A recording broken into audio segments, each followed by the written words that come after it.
Okay, now I think now it's almost done. Just a little bit more.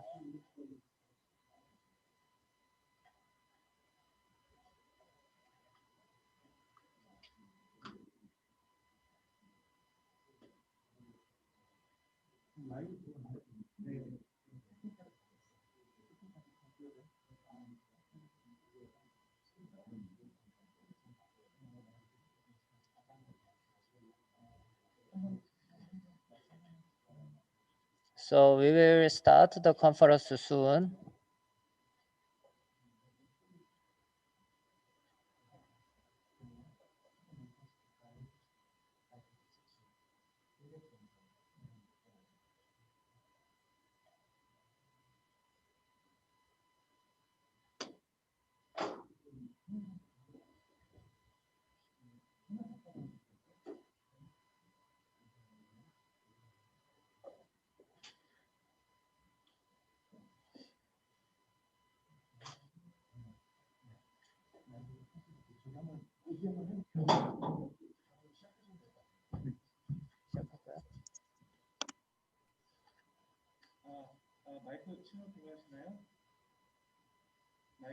마이크 들어가시나요? 네, 됐습니다. 이제 시작할 것 같습니다. Okay, then we will start. I'm sorry for the delay, so we will start this symposium. Good morning. I'm Jian Li from Sungkyunkwan University, Korea, and we will start this online symposium hosted by Korea Academy of Science and Technology. Firstly, it's my great honor and pleasure to host this online symposium as a member of KAST. I also express my sincere gratitude to all world-first invited speakers of this symposium.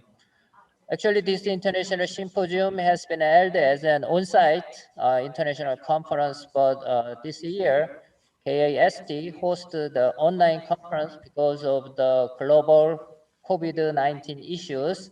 However, this is a good chance for the OLED community because all OLED people can watch this online symposium from all over the world for free. Please enjoy the presentation from the world top experts in the blue OLED field. So the title of the symposium is Future Direction of Blue OLED Technology. As you know, OLED community has a challenging issue commercializing high efficiency blue OLED. So this symposium will focus on the material and device strategy to realize highly efficient and long lifetime blue OLED. So we will have a 6 presentation and discussion session after the presentation. Before starting the main session of the symposium, we will have welcoming remarks from the president of the KAST. He is a host of this symposium. Let's welcome Professor Ming Han, President of the KAST. Good morning in Asian region, and good evening in Ann Arbor, Michigan, and good afternoon in Arizona. We are very happy to host this conference. The Korean Academy of Science and Technology, we express our sincere appreciation to all of you from the United States, Japan, and Korea to attend the 41st online symposium. I especially thanks for Professor Forrest in Ann Arbor, the Professor Li of Arizona State, and the Professor Adachi of Kyushu, and the Dr. Choi of Samsung, the Dr. Kim of LG to share his very precious time and to attend this meeting. I would also like express my special thanks to Professor Lee, Junior Lee, organizer of this symposium, for his sincere and great effort to make this important event possible. We all know that blue OLED is truly core technology in OLED display. Highly efficient and reliable blue OLED is one of the dream. Can you do it or not? And it's a key technology, and we are very happy to share our great expertise, experience, and the future direction for these core technologies. We at CAST has always been keen on supporting the international activities and for organize this conference. To further this spirit, the CAST has held international symposium since 1999, where global experts like you join the conference and share the ideas and have this kind of discussion for the late achievement and the findings. However, due to the unfortunate situation caused by COVID-19 pandemic, the international symposium will be held online to enable virtual interaction amongst the participating speakers to present discuss on the topic of mutual interest.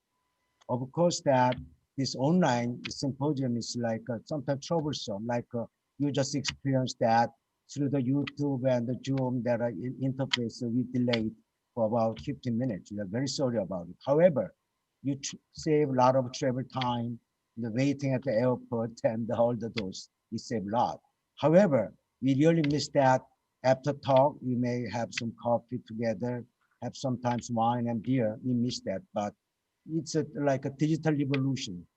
Give us a good present and one of the like missing part. So thank you again, and I hope that today conference will be have very fruitful, not only for the university people but also to academia. A lot of our friends joining this conference through the YouTube. And thank you again, and have a good day. Thank you. Okay, it was President Han's welcoming remarks, and thanks for the welcoming remarks. Then we will start the main session of the symposium. Actually, this symposium is being online streamed through YouTube, so audiences can leave questions or comments about the presentation. Then we will collect all the questions, then we will discuss that in the final discussion session.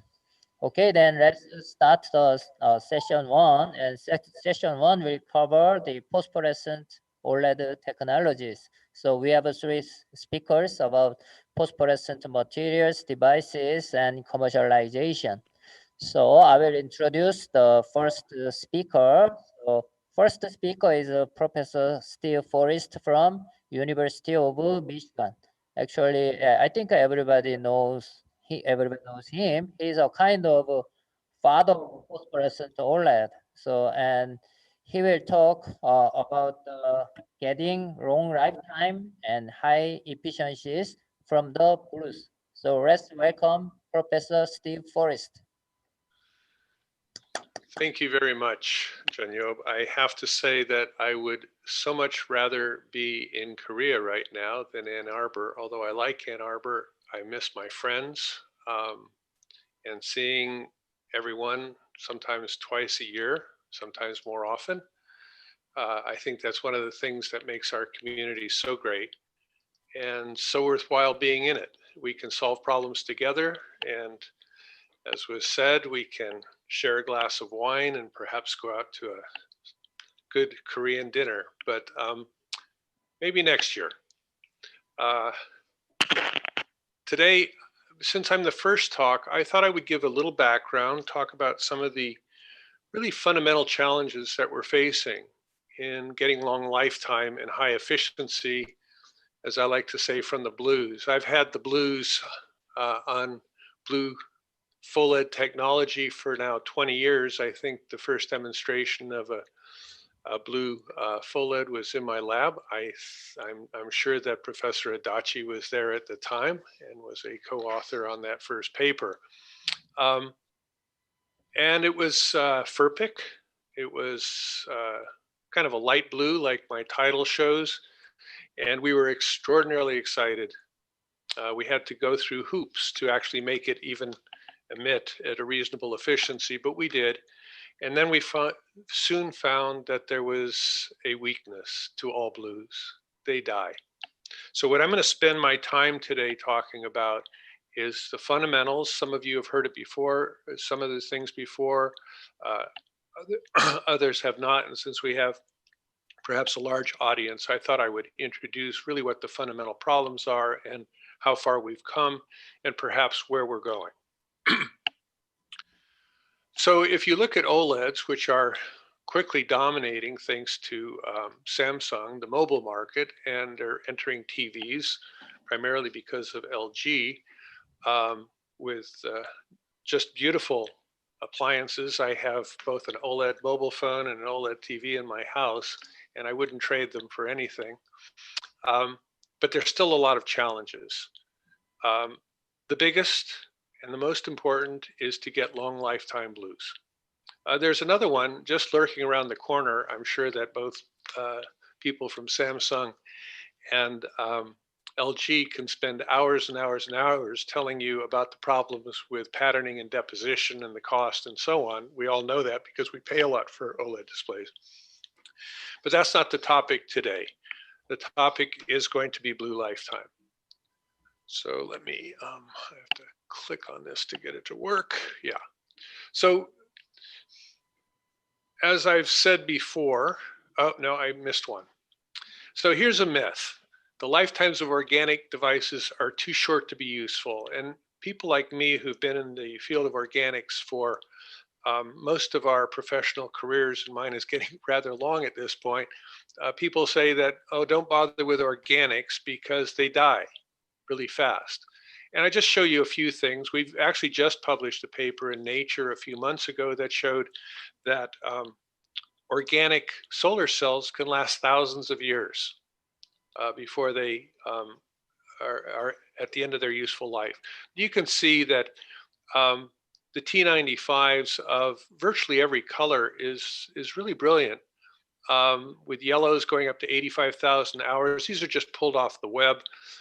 Light blue, which has the longest lifetime of the blues, is really short. For a T95, it's 700 hours. For T50, which nobody really cares about in displays, it's 20,000 hours.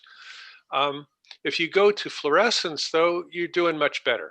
The deep blues have T95s and T50s that are quite acceptable. The message of this, and TADFs fall, it's a much more immature technology, and I can't say that everything here is the very latest because I just pull them off the web.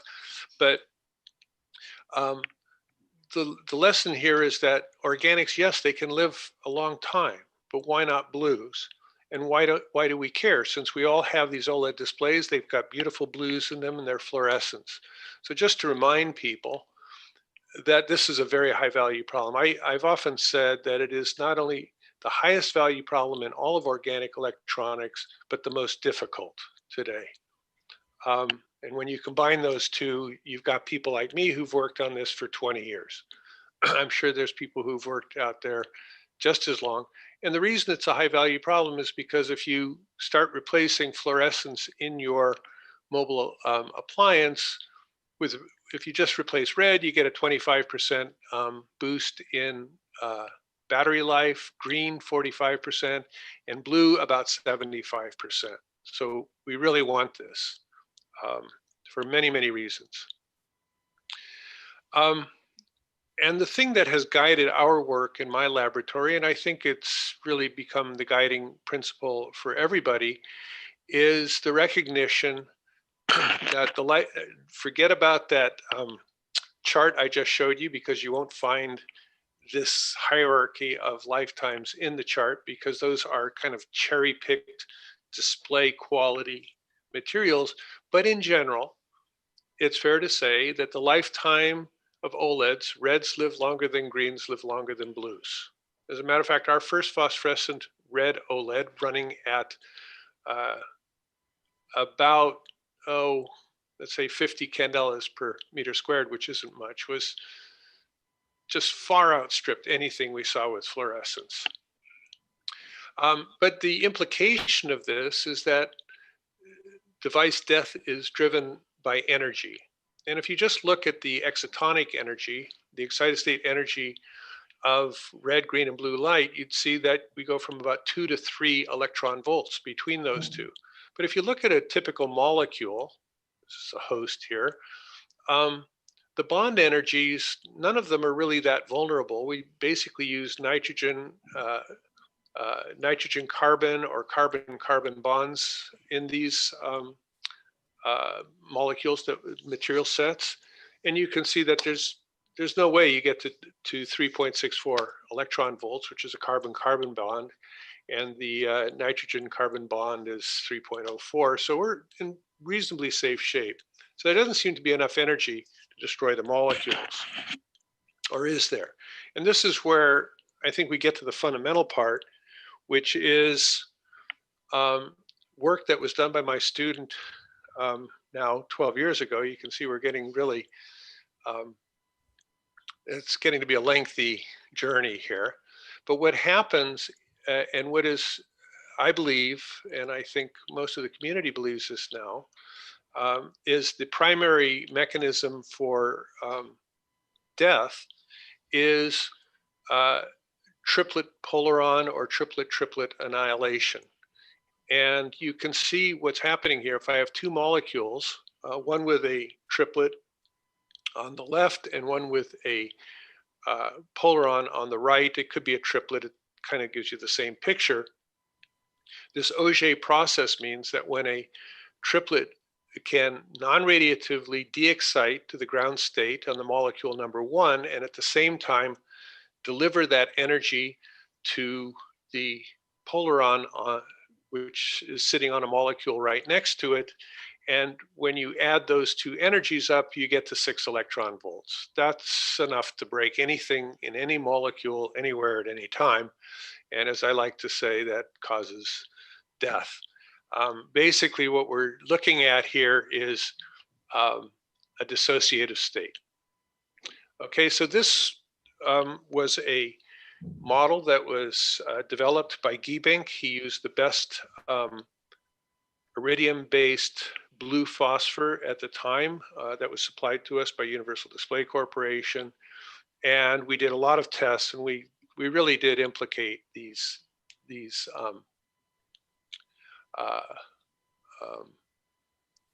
processes. So, so Chris came up with a defect model which said, and there's no chemistry here. I'll get to chemistry later. It's really hard to put all the pieces together. But basically his model said, I've got a typical OLED. It's got an HDL, an ETL, and an EML. And in the EML, I have a guest, which is a blue emitter. And that guest just cycles through its thing. It gets some electrons and holes on it, forms an exciton, and we have this excited state. Then it has this annihilating interaction, and that by dumping energy into the molecules creates a non-radiative defect, a mid-gap state, and that's shown here. And that just becomes so what was once a luminescent molecule now becomes a trap state. Again, this is purely physics. There's no chemistry. There's no connection to what is that defect and how do I fix it. This actually fit the data tremendously well. And we learned a lot from this model without, again, being able to connect it to specific processes. So what did we learn from the model? There are two routes to increasing blue OLED lifetime.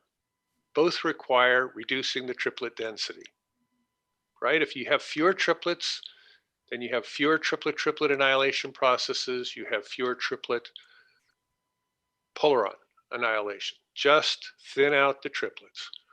So there's two ways to do that. You can reduce exciton density by reducing the exciton lifetime, and I'll go into this just a little bit more in a minute.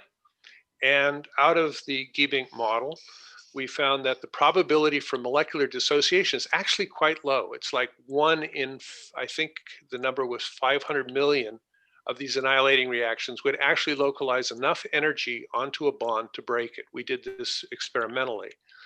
But, and the defect formation rate is this capital KX. Most important thing is that the probability for dissociation is inverse to the rate of radiative recombination, triplet radiative recombination. So if I can make the exciton lifetime shorter, I should have a smaller probability for triplet polaron annihilation. Really, all that says is as soon as a triplet is formed, make it radiate, get it out of there, and that reduces the exciton density. The other thing is just to enlarge the recombination zone. Just spread them out. There are penalties you pay for doing this. Let's go back and look at this triplet annihilation, this radiative recombination. So this is a lovely paper that everybody should read at least once in their life by Yersin and co-workers, who talk about the exciton decay time, he calls it tau AV, for a wide variety of triplet emitters. These are iridiums, osmiums, platinums, etc. And what you find is that there seems to be a asymptotic limit here where the lifetime of the molecule, the radiative lifetime of that triplet, never gets below about 1 microsecond. And this axis here is the zero field splitting energy. So if you just recall some, I guess you'd have to say it's undergraduate physics, but probably upper undergraduate. A triplet state has 3 possibilities of M, the projection of the spin vector along the z-axis. It can be +1, 0, or -1. And because of coupling to the orbital angular momentum of the molecule, we get a splitting at zero magnetic field, and that's called the zero field splitting energy.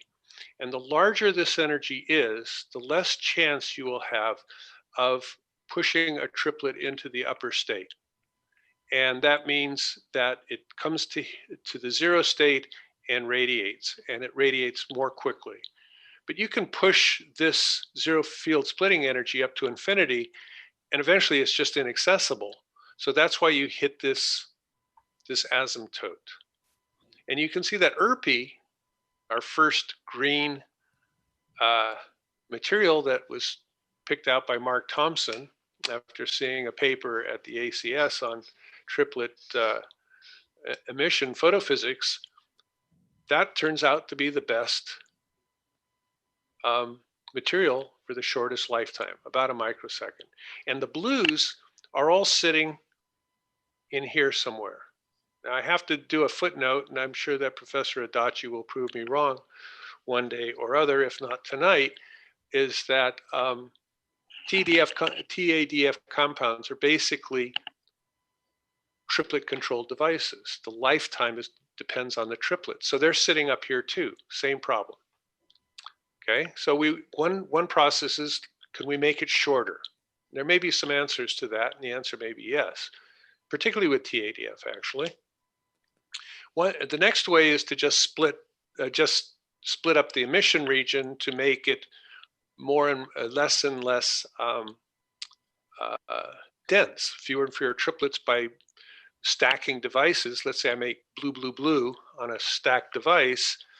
you basically, for the same amount of light, you've made the emission zone 3 times larger than in a single element OLED as shown here. And this is nice work that was done by UDC, again, several years ago. And it shows that with a 2 units OLED, you get up to 13,000 hours. Now you have to be careful because these are LT70s, and I'm going to be back and forth with all kinds of numbers. So we have to always compare apples to apples, but 13,000 hours would look pretty good. 4,000 hours, and I believe the initial luminance on these things was 3,000 candelas per meter squared. These are light blues, again. So that's a nice device. It just splits it off, and you can see you get about 3 times. Not a surprise. So stack your OLEDs, especially if they're blue. After a long time and a lot of frustration of people working on new chemistries and everything else like that,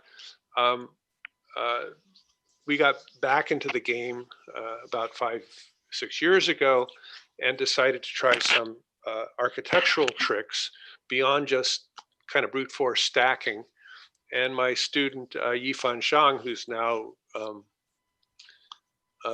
big wheel at Apple, running part of their OLED programs there, or certainly involved in them, he came up with this grading scheme. Why don't we just grade the emission zone so that the dopant, which carries the holes, this is again a light blue iridium dopant.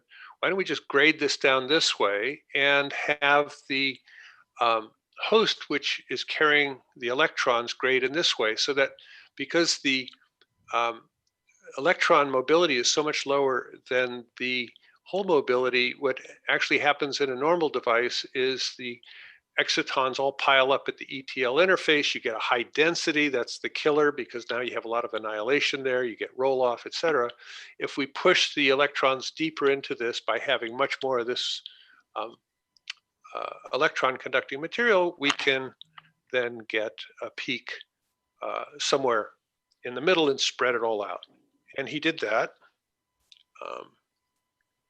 Oops. And this just shows the results. He takes a conventional device. This is, whoops, I don't know what just happened there. He takes a conventional device and he sees a pretty typical T80 of around 75 hours, but when he grades it, he gets out to maybe 180 hours. And if he stacks 2 of them, he gets out to 620 hours. This was a huge improvement 6 years ago to have a T80 of 600 hours in a real blue device. But it really showed that the Giebink model, spreading out the excitons, was really the key to getting longer lifetime. But we knew we'd never get too far with this. There's only so much spreading you can do, and of course your voltage starts to creep up on you too, which nobody likes. But then we got to be skeptical of our own work and thought, well, you know, we've been really focusing on triplet annihilation. What happens if the blocking layers are degrading? After all, in a really big challenge with blue is that all the lumos are very close to the vacuum level. So it's very easy to reduce these, or actually to actually reduce or oxidize these materials. And so we weren't sure that actually the charge balance was not the case. We kind of knew by now that it wasn't, but we wanted to check it. And what my student Caleb Coburn did is he made the usual blue OLED, and he put sensing layers, just super thin slabs of phosphors on the other side of the electron blocking side, in the electron transport layer, that's the hole blocking side, and on the electron blocking side, he put phosphors to see if over time triplets were leaking out of the emission zone and into these side layers to say that the blocking was just reduced. And here you can see that we're just really running these things very, very bright. And you can see that the blue emission is decaying quite rapidly over time. And over the same amount of time, the amount of emission on the ETL side, the leakage, hasn't really increased hardly at all. And if you do this on the HTL side and look for triplets, you see that even decreases less. And if you look for singlets, in case the singlets are leaking, that too, nothing happens. So what we came to the conclusion is that the change in luminance, at most 3% of that change in luminance over time was due to blocking layer failure. So we knew it was back to the EML. Okay. Then the next thing we tried was to reduce the lifetime again. And that was to put in a manager molecule. And I would say that this was a rather mixed set of experiments. It's very hard to do. But we thought, what if we put in a third molecule in the EML? So we have the blue dopant and the host, and then we have what we call a manager molecule. And so the idea is as follows. First of all, the manager molecule has to have an energy, a triplet energy, which is greater than the triplet energy of the dopant. So if I just want to get light out, I get to process 1. If I have this Auger problem, I have this non-radiative excitation that gets me way up to this dissociative state. And if I have a manager molecule and the overlap is really good between the dopant and the manager molecule, one of two things can happen. One is, well, that guy can just fall back down and I get my light out again. No loss. Two excitations, 2 photons. Unfortunately, if I go by the old route, I get a dissociative state and my blue dopant is toast. But if I've got good overlap, I can get to the manager molecule. And that might kick it back over to the dopant and I get my light out. Cool. Or it could actually kill the manager molecule, which is bad, but not as bad as killing the dopant. I'll just run out of managers after a while. So you need, for these managers, to have an intermediate energy between the hot triplet state and the lowest triplet energy. You need to have molecular stability, of course, and you need to have fast energy transfer from dopant and host to the manager. So we tried this, and we used a carbene molecule. Again, it came from Mark Thompson. It's PMP. It's much bluer than the dopant or DMP. And the first thing we asked is, well, do these energies exist? And you can see that if I excite the dopant way up, God knows where up in here, I have plenty of places where the manager can steal that triplet and it can come down here. Interestingly, MCBP, the host, has dissociative states just for its singlet state. If you put a singlet on MCBP, it'll die. So this was just DFT calculations. We put managers in various locations across the EML. We just made a 50 nanometer EML, and we put some manager in the first sector, then in another device in the second 10 nanometers, and the third, and so on. And we compared it to a graded device, the Yifan Shang work, and then we spread the manager across the whole EML just to see how it all worked. And here you can see the molecules. There's ERDMP, and there's the carbene. It was a long story, a complicated story, but interestingly, first of all, this is the exciton distribution through that EML with and without the manager. But the interesting part is that here's the graded lifetime, and you can see that depending on where you put this manager molecule, that little slab of manager molecule, if you put it in the place where the highest exciton density was, it was going to give you the longest lifetime. And so in summary of that, this M3 device gave us 5.5 times longer LT90 than a conventional device and about 3 times longer than the graded device. Okay, that's pretty good, but it's still far short. These are still not deep blues, way far short of the T95s we need for for a display. It's only 140 hours. And if you go to T80 for lighting, you get to 334 hours. And these have, I guess, 1,000. I think they're 1,000 nits initial luminance. So this was a hard experiment because it's really hard to find the right managers. The managers obviously die because you can see it gets worse as we go to longer and longer lifetimes. If we go to LT90, it's 5 times improvement. If you go to LT80, it's 3.5 times, which means we're running out of managers. But we were brave people and in Ann Arbor.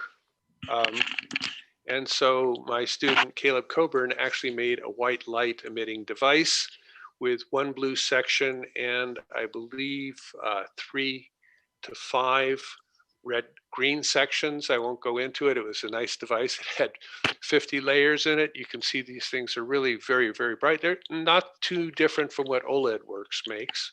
And you get a gorgeous CRI out of these things of about 90, and the correlated color temperature about 2800, and we get about 50 lumens per watt maximum out of these things. The most important thing is that at 3,000 nits, we're at 14,000 hours lifetime. It's a managed and graded blue segment. The problem, of course, is that as it ages, you can see the color temperature gets colder, which means it's going a little red, which means the blue is what's really aging again. But this is actually quite acceptable for a lot of white lighting applications. So the brightness, the efficiency, everything was really lined up on this device, and the management and the grading both helped. So the last page in the story is we have this nice physics-based model. We know that things are breaking up, but what can we do in the chemistry world to fix things? So what we did is a time of flight mass spectrometry study of fresh and aged devices and tried to figure out what were the fragments that caused these deep level defects that were non-radiative. And so we just built our usual device of DMP, no manager at this point, and we sealed it and we aged them as we usually do. We really age them fast by putting on a lot of current.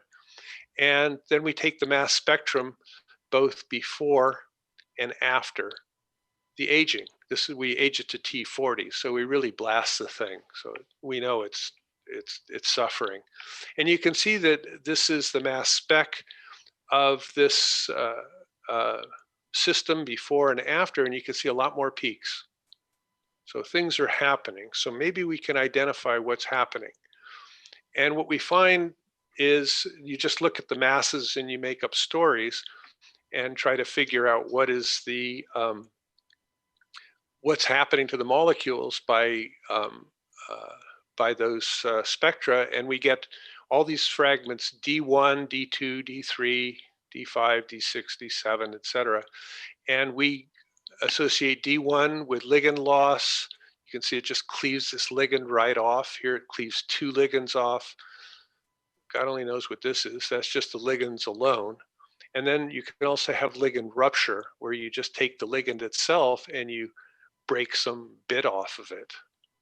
Here, it just losing a hydrogen. Here you're losing a phenyl, and so on. And we figure that we just found that the major fragment comes from ligand loss. So it's one of these. The hard part is now associating that with a mid-gap defect. So again, we were working with Mark Thompson. We did a lot of DFT calculations, and we looked at all of these various fragments, and we calculated their frontier orbitals. So this is the host LUMO, where the electrons come in, and the host HOMO, the dopant HOMO, where the holes come in. And these are all of those wonderful fragments we get from mass spec. Now, it turns out that if you put a fragment up in the basically the LUMO manifold, they're all loaded with electrons, so nothing's ever going to happen. These are all loaded with holes. These have too wide a band gap to care, and so it's these that are the killers. And you can see they all create mid-gap states. So these are the fragments D6, H1, H3, and H4, which are radicals, and yeah, they're all radicals. And you can see that they all have mid-gap states. So these are implicated in the non-radiative processes. An electron comes in, finds this level, gets trapped, brings in a hole, gets trapped, and it's gone. So now we've completed the circle. We have a physics-based model which predicts defects. We've seen how to reduce the effect of defects, and now we know exactly what chemical weaknesses lead to those defects. How do we fix the chemicals? Well, that's why I work with chemists all the time. They're supposed to fix it. So let me just conclude. Where does this leave us? The pathway to long lifetime blue emitters is controlled by triplets. And this is true of both phosphors and TADF. And that remains long, and that pathway remains long and narrow. We need better chemistry, and we need to find out other ways to lower the density of exciton emission zones, either by lifetime, radiative lifetime, or by spreading things out. Solving this problem is likely to be the single most important challenge confronting organic electronics, and certainly OLED displays today. We're still some distance. I can say that blue OLED lifetimes are suitable for lighting because we need light blues, not deep blues, and we can get to the 20 to 80,000 hours needed for lighting. We use lighter blues, so the energies are more promising. If you have to go to something like phosphorus sensitized fluorescence to get your blue, forget about it because you need a UV sensitizer to even get going. So fewer photons per segment is required than in displays because we can build these things up. And there are other challenges that are lurking as well. I've talked about patterning of high resolution, large area displays. And we'll get to those. I mean, people are working with those very nicely. This is my group. As it stands today, it changes always. I've had support from the Air Force Office of Scientific Research, Department of Energy in the United States, and of course, Universal Display. But I'm mostly thankful, of course, to my students and postdocs who do all the hard work, and my administrative assistants, Eva. The last thing I'll leave you with is I just finished writing a book, so this is crass advertisement. Go out and get the book, and it'll talk all about these things and more. It goes from the foundations of organic electronics through OLEDs, solar cells, transistors, you name it. Thank you very much. Okay, thank you, Steve, for the presentation. And actually, we will have questions in the discussion session, and we'll discuss that. Okay, so yeah, okay. So we will move. Thank you again for the wonderful presentation. Okay, then we'll move on to the second presentation. Second presentation will be given by Choi, Research Master of Samsung Advanced Institute of Technology. Actually, he is in charge of blue development in the SAIT. So the title of his talk is Strategies to Achieve Highly Efficient and Stable Blue Phosphorescent OLED. Let's welcome Dr. Choi.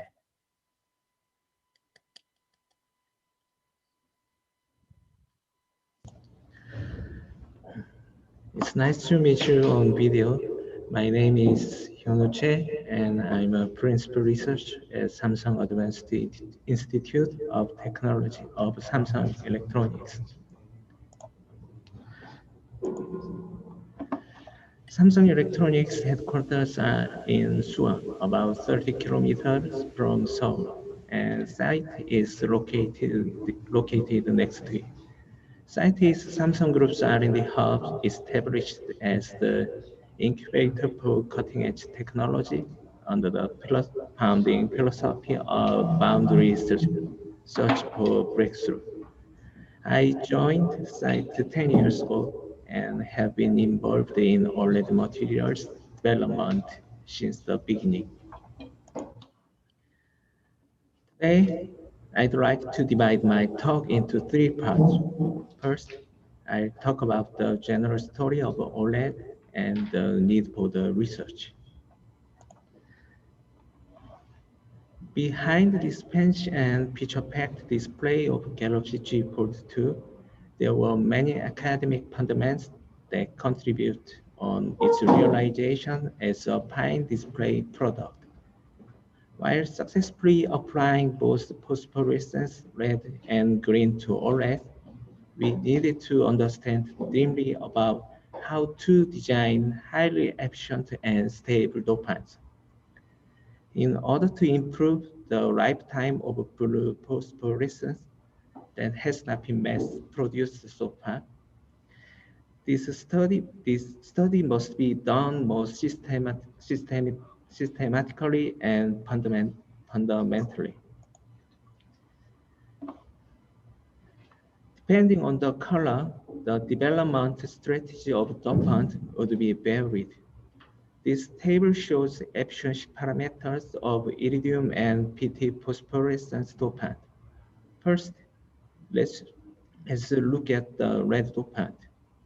Structure of iridium red dopant is heteroleptic with acetylacetonate, which is usually called the agate ancillary ligand. Red dopant has higher performance than green-blue dopant due to agate ancillary ligand and low Tion energy. Horizontal emitting dipole orientation of red is as high as 90% due to the structural characteristic of heteroleptic with ancillary ligand. Plus, decay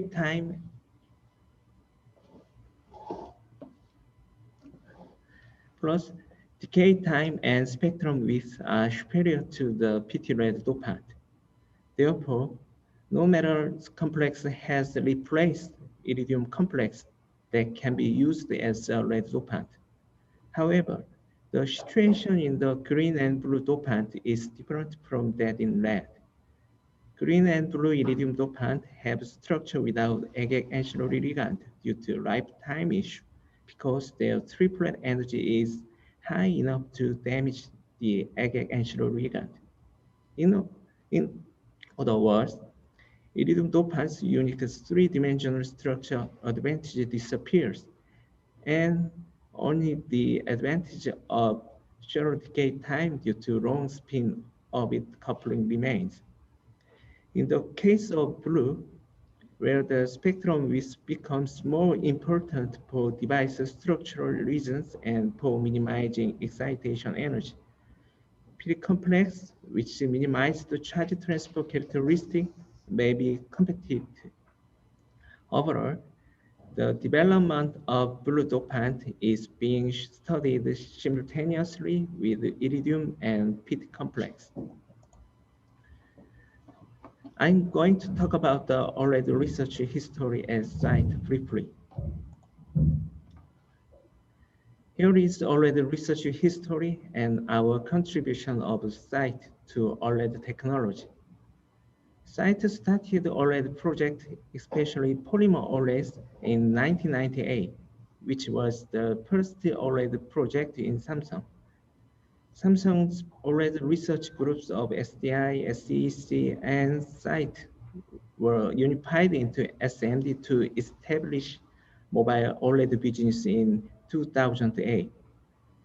After succeeding mobile OLED businesses, SAIT restarted OLED research on phosphorescence, green host, and blue emitters since 2012.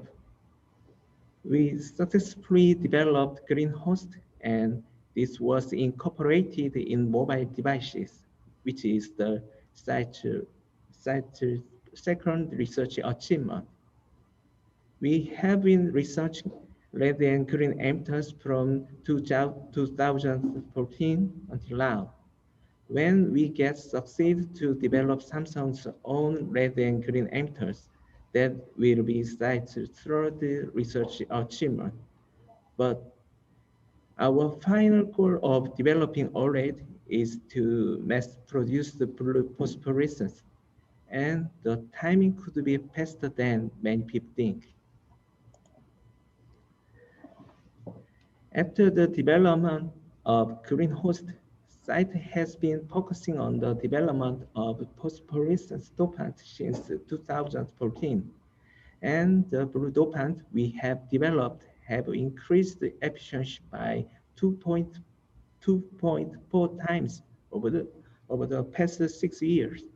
At the same time, the lifetime increased more than 330 times. An enormous effort is being expended to identify a more stable blue emitter in what may be characterized as fishing expedition. I mean, empirical rules of thumb are used in ad hoc studies. They change the composition of the blue emitters in more or less random fashion with little exact understanding.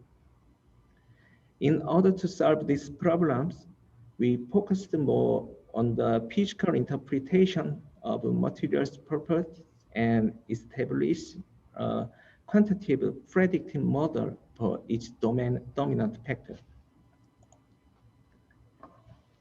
This is the main topic. I briefly talk about the methodology we have developed for blue phosphorescence dopant technology.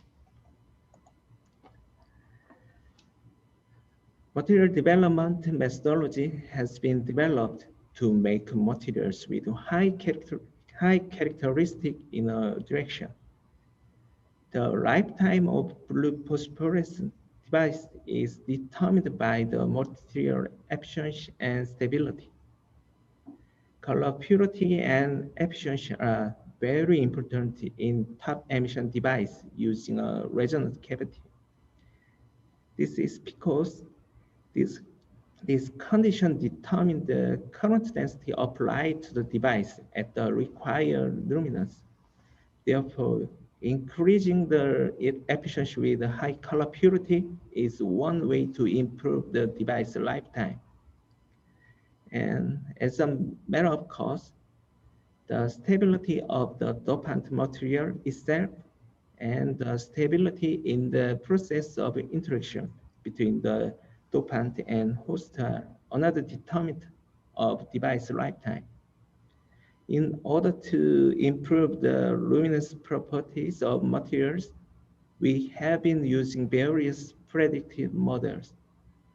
Firstly, we have built our own theoretical PLQI model, and based on this method, we are developing high efficiency, high color purity phosphorescence dopants. Secondly, we have been finding a way to understand the characteristic in the excited state and control non-negative decay transition with a rational design based on the molecular orbital analysis. As is well known, controlling non-negative decay transition paths not only improves the luminous efficiency, but also provides a very good clue for analyzing the degradation path of the material. Thirdly, we can also control atom transport due to external perturbation through quantum dynamics on excited state. Titration can be also one of the great tools.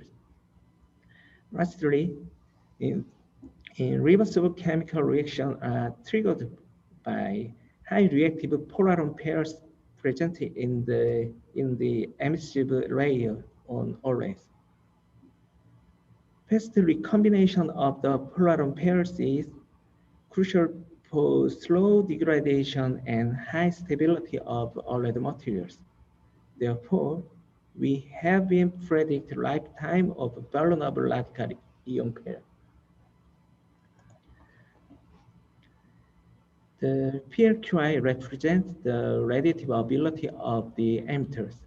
Theoretical prediction of PLQI is very difficult because it requires an intertwined treatment of both spin-orbit coupling and the breakdown of von Oppenheimer approximation. In the non-relativistic theory, T1 to S0 transition is spin forbidden. However, the strong spin-off coupling in the heavy transition method give rise to non-zero matrix element to both radiative and non-radiative decays. In this work, we incorporated spin-orbit coupling through two-component spin-orbit effective co-potential, in which the spin-orbit coupling operator is given by an effective one electron operator and can be calculated efficiently. As I mentioned earlier, the spin-orbit coupling makes the transition dipole moment between excited T1 state and ground S0 state non-zero. The rate equation for the phosphorescence can be represented as the integral of differential spontaneous emission rate. Let's start with how we can evaluate the transition dipole moments. The vibronic states can be decomposed as a direct product of electronic and vibrational wave functions. Assuming the electronic operator nature, we can write as the product of vibrational overlap and the electronic transition dipole moment, for which we can evaluate simply using the first-order perturbation theory. So the working equation at high temperature limit can be written like this. We can calculate this in two different ways. There was time-independent method and time-dependent method. We have chosen the latter, that we directly solve this equation in time domain by free transforming the delta function. In correlation function approach, delta function is free transformed, and the fast integrals from quantum field theory is used, which was documented in the literature. We can move the vibrational overlap terms inside the integral, and the result can be written like this. In addition, as the intensity of emission is proportional to the first order power of wavelengths, we can just simply multiply by wavelengths to be differential rate to simulate the phosphorescent spectrum. This is the comparison between the simulated spectra and the experimental of blue phosphorescent emitters. Blue field curves are from experiments, and the solid line represents the calculated emission spectrum. As you can see, there is very nice correlation between them. This is a spectral simulation is important in the development cycle of blue OLED emitters, because single peak spectra with lateral width is required for industrial application, as it requires for wide color gamut without losing much efficiency. In our emitter development process, we use this spectral simulation to screen the potential emitter with lateral width. And we have found a few good emitters satisfying such requirements. The blue OLED materials still have inherent problems of low efficiency, poor color gamut, and short lifetime compared to the red and green emitters. Next, we compute the non-negative relaxation rate, or the intersystem crossing rate between T1 and S0 state of a phosphorescence emitter, which can be done very similar to the phosphorescence rate. The framework of Fermi golden rule is employed and calculated directly in the time domain. The non-zero coupling matrix in this case is the non-von Oppenheimer matrix. In Condon approximation, this can be approximated as first-order non-adiabatic coupling matrix elements. By defining vectors shown here, the coupling can be simplified in terms of each element. Here, we see the outer product of the vector we just defined. It forms the non-bond Oppenheimer coupling matrix. The intersystem crossing rate can be expressed like this. And notice that T matrix in the expression. The correlation function can be similarly defined as before. This time, we have the momentum operator in normal coordinates within the equation. The correlation function looks like this, quickly converging to zero. Fourier transform of the correlation function, we get this non-radiative spectrum. The non-radiative decay rate corresponding to this point of energy equals to the adiabatic energy difference between two states. The function reaches the maximum when the energy difference is about reorganization energy and decays exponentially, reflecting the energy game law. The calculation of the rates can be divided into three stages. Electronic structure calculations are carried out using commercial quantum chemistry programs, frequency, excited state calculations. Then we find the linear relationship between the ground and excited state geometry and make appropriate transformations. Finally, we compute correlation functions normally up to few nanoseconds with time step of sub-femtoseconds. Then back Fourier transform to obtain the rate as well as phosphorescence spectra. As an application and to assess the performance of our PLQI model, the PLQI of total 34 PT-based emitters are calculated. The experimental data we used are taken from recent review papers of PT emitters. We choose the tetradentate PT complex as the strong chelating effect prevents the distortion, which unlocks an efficient non-additive decay channel through metal-centered state, which involve the population in the dx square, y square level. From the complex 14 to 15, the intersystem crossing rate has increased by threefold. In other words, by adding rigid aromatic bridge between two pyridine rings, significantly reduce the non-radiative decay. We tried to find the cause of this phenomenon by mode analysis. We decomposed the contributions to non-bond Oppenheimer coupling. This shows the plot of the reorganization energy and non-adiabatic coupling for the each normal mode. The coincidence of large reorganization energy and non-bond Oppenheimer coupling result in rapid non-negative relaxation. Often, this can be interpreted as the same models in ground and excited states are displaced from each other.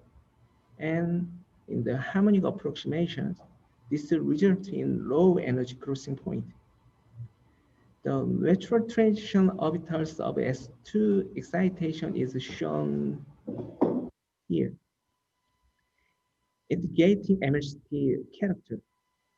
Linking the pyridine rings with aromatic bridge extended the conjugation and Lunto becomes more delocalized, reducing the non-adiabatic coupling matrix elements for the entering vibration mode, and hence slowing down the non-radiative relaxation. Next, I'd like to talk more intuitively. I'd like to talk about the rational design for non-radiative decay. As I mentioned before, the non-radiative decay is difficult to interpret due to its complexity. We found the cause of the non-radiative decay in the change of the molecular structure. Since the contents of blue phosphorescence is some combination, I will talk about the red dopant here, but the same strategy can be applied to blue dopant.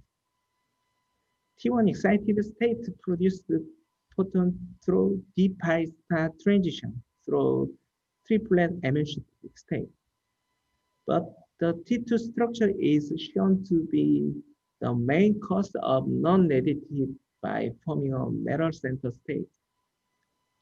It was also confirmed that the causes of forming the T2 structure were the distortion of the molecular structure and the bonding distance change in the excited state. The molecular geometry of the T1 state is not much different from that of the S0 state. But the T2 state has been compounded to form a triplet metal-centered state because of distortion between homolumen and distortion between homolumen and change the distance of iridium nitrogen bonding. So we've searched a way to prevent the transformation of molecular structures. We have present design rules for molecular structure to prevent the formation of the molecular structure. We have confirmed that the ancillary ligand with long alkyl chain has the effect of fixing the main ligand through interacting with the main ligand. At first, we thought that large volume of ancillary ligands, such as the middle structure, would limit the movement of the main ligand by steric hindrance. But simulation confirmed that the distance between the ancillary ligand and the main ligand is the main key to increase the energy gap between T1 and T2. Based on our expectations, we synthesized 4 prototypes of dopant and made OLED devices. As expected, the ancillary ligand with a long alkyl has shown a 12% improvement in luminescence properties and OLED actions compared to the agar ligand. This is the first time that the ancillary ligand has its role in non-negative transition, and it marks that the direction of ancillary ligand is more dominant than the size of the ancillary ligand. This research published recently. Next, I'd like to talk about the successful application of the kinetic isotopic effect for stabilizing a deep blue iridium dopant in phosphorescent OLED device. DFT calculations revealed that the MLCT during the excitation of the iridium dopant weakens all CH bond in the specific ligand by about 60 kilocalories per mole to oppose bond dissociation energy of about 30 kilocalories per mole for benzylic CH bonds in the triplet excited state. Thus, hydrogen atom abstraction reaction becomes energetically feasible and may initiate decomposition reactions that lower the operation lifetime of OLED devices produced from this dopant. The triplet excited state in the iridium dopants are typically dominated by the MLCT excitations, which can be formally envisioned as a reduction of the ligand.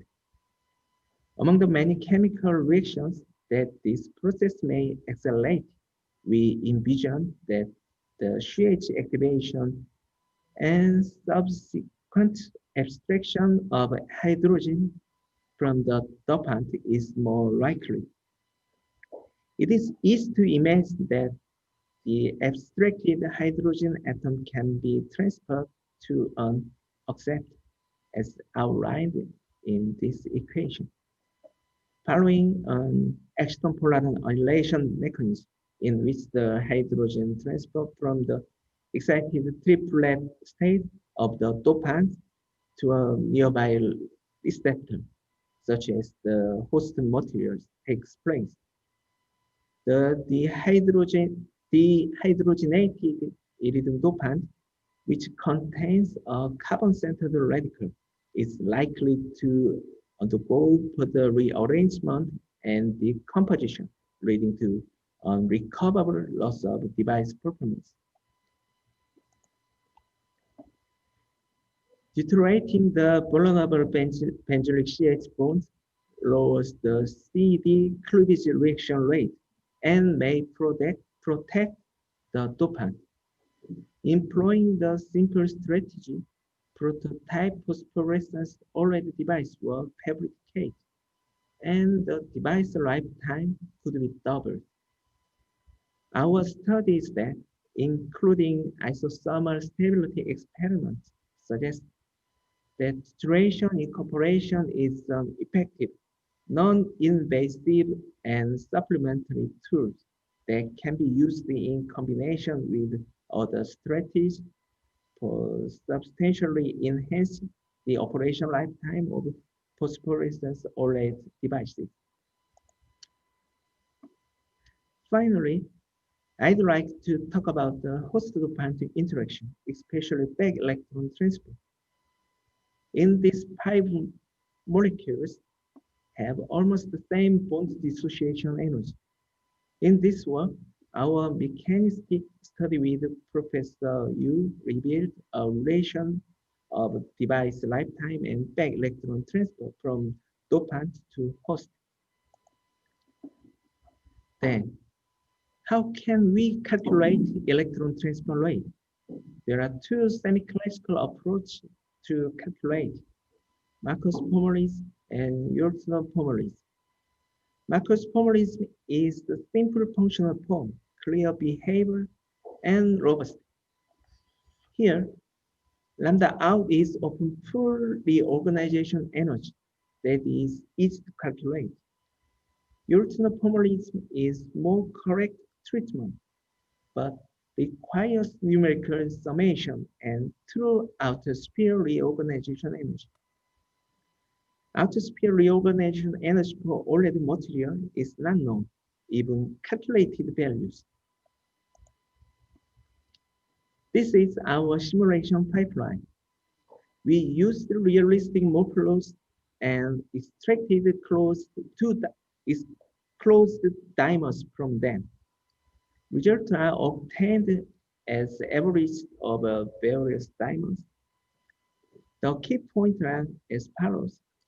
Firstly, lambda out in solid non-polar materials are calculated using electron continuum approximation. Secondly, extron binding energy are calculated accounting for the electrostatic interaction inside the diamond. Lastly, ensemble averaging of realistic morphology of solid amorphous material is performed. As a result of this calculation, we found something different from what we expected. The main observation is that relaxation happens to T1 state, not to 0 state, which is somewhat counterintuitive. Non-radiative relaxation to the ground state is prohibited despite being energetically favorable because of the charge transfer in the inverted Marcus region. As shown in the right graph, charge transfer to T1 state is much faster, even for the slightly negative driving forces. Combining intramolecular vibration and correct outer sphere reorganization energy, it was possible to develop an advanced treatment of charge transfer according to Levy-Yorton theory. Please note that Marcus' formula is not sufficient. Our advanced theory is required. Predicted rates based on this calculation correlated with measure of operational lifetime, which demonstrates the key role of polar pairs in the OLED degradation process. The development methodology is useful for the rational design of novel OLED materials with high efficiency and stability. I'd like to conclude my presentation with the following sentence. The mass production of blue phosphorescent OLED is just around the corner, faster than you think. Thank you. Okay, thank you very much for the presentation, Dr. Choi. And then we will move on to the next presentation. So next presentation will be given by Professor Jian Li from Arizona State University. And his title is Non-Iridium Based Blue Emissive Materials for OLED Applications. Let's welcome Professor Jian Li. JY. First of all, I want to because external. Oops. Yes. Okay. Good. So, first, I want to thank Professor J.Y. Li for your invitation. This is a wonderful event, and my name is Jian Li from Arizona State. The title of my presentation will be non-iridium-based blue emissive materials for OLED applications. So I believe Steve had done a wonderful job. So everybody knows blue to develop the stable blue is very important. So, and also he lay out all the challenges. So from the material scientist standpoint, what can we do, right? So what be the ideal goal? So that's where we list 5 points. Basically, if you check the operation of OLEDs, you need to have a hole injection into the emissive layer. You need to have electron injection into the emissive layer. Then you need a emitter recombine and emit come out. So what exactly we want? So first we want Professor to, Jian Li, yes. please share the slide. I thought I did. Let me. No, I think All right, let me share screen one more time. okay. And Yes. That's so better. now can you see it? Okay, good. Yep. Good. All right, good. Let me go back to the previous one slides. And I will just go with this. I believe this screen is big enough to see everything clear, or should I go to the presentation mode? I think full screen, please. So that's where, mode. okay. Presentation mode, please use. Okay. Yes. All right, good. So what we want for ideal blue triplet emitters. First, we want to have electrochemically stable. So you stable to carry the hole, stable to carry the electron. We want to have a high POQI, very efficient emitter. We want to have a very narrow emission spectrum for display purpose. Broad spectrum maybe for lighting purpose. We also want to have a short luminescence lifetime. And we also have a new goal now is based on Steve's wonderful introduction for the possible mechanism for degradation is we want those emitter will be stable after triple annihilation. We also want a stable host can be stable after triple annihilation. So that will be the goal we try to accomplish. So here we actually want to share 3 different stories. So sometimes I still consider myself very young, but actually I'm kind of veteran for this field now. So I joined Thompson's group when I was a grad student, work on blue, which is in 1999. So I'm a 21 years veteran. Before I move on, I also want to say is I do want to sometimes brag about the academic freedom for American university. We really allowed to do something which is not follow the main train, but we sometimes call ourselves called miracle makers. So we tell you 3 stories. I believe that will help us to boost the confidence. Maybe we can solve the blue. The first one we call the PD-P development. So everything starts with when we start to develop the blue emitters, we always thought, since we know iridium PPY is very stable, right? For as a green phosphorescent emitters. So if the ligand is stable, can we incorporate this kind of ligand to make a blue emitters? So if you follow the train, if we replace this iridium metal to platinum metal, we can blue shift about 20 nanometers. Then if you further replace this platinum to palladium metal, we can further shift. Now with the emitter with peak about 463 to 465 nanometers. But at that moment, a lot of inorganic chemists or other even material scientists say this might not work is because we know palladium is a very poor candidate for emissive materials. But we demonstrate if you incorporate this kind of a tetradentate metal ligand design, we can suppress those non-rate decay rate. So then that's where we demonstrate this kind of ligand, this kind of complex can have a PLQY more than 80%. But the lifetime is very long, maybe over 200 microseconds. So then while we study for this kind of thing, we found something very interesting. For example, this is one of the analog for PD-03, still employing this kind of phenylpyridine emitting ligands. You can see here, we made this kind of doped film 6%, 20%, 50%, and 100% doped into MCBP film, okay? All the film maintain very high POQI, especially for high concentration, we have a emission efficiency close to 100%, range between 85 to 100%. Very interesting thing is here, you can see this, we show the transient luminescence lifetime. So lifetime is getting shorter and shorter and shorter. Once we reach this kind of 100% neat film, the luminescence lifetime dropped to 0.62 microseconds. So this actually just unthinkable. Continue to define, actually, if you push the boundary for material development, you might see something very exciting. Of course, this is due to the aggregate emission, and the emission peak is about 600 nanometers.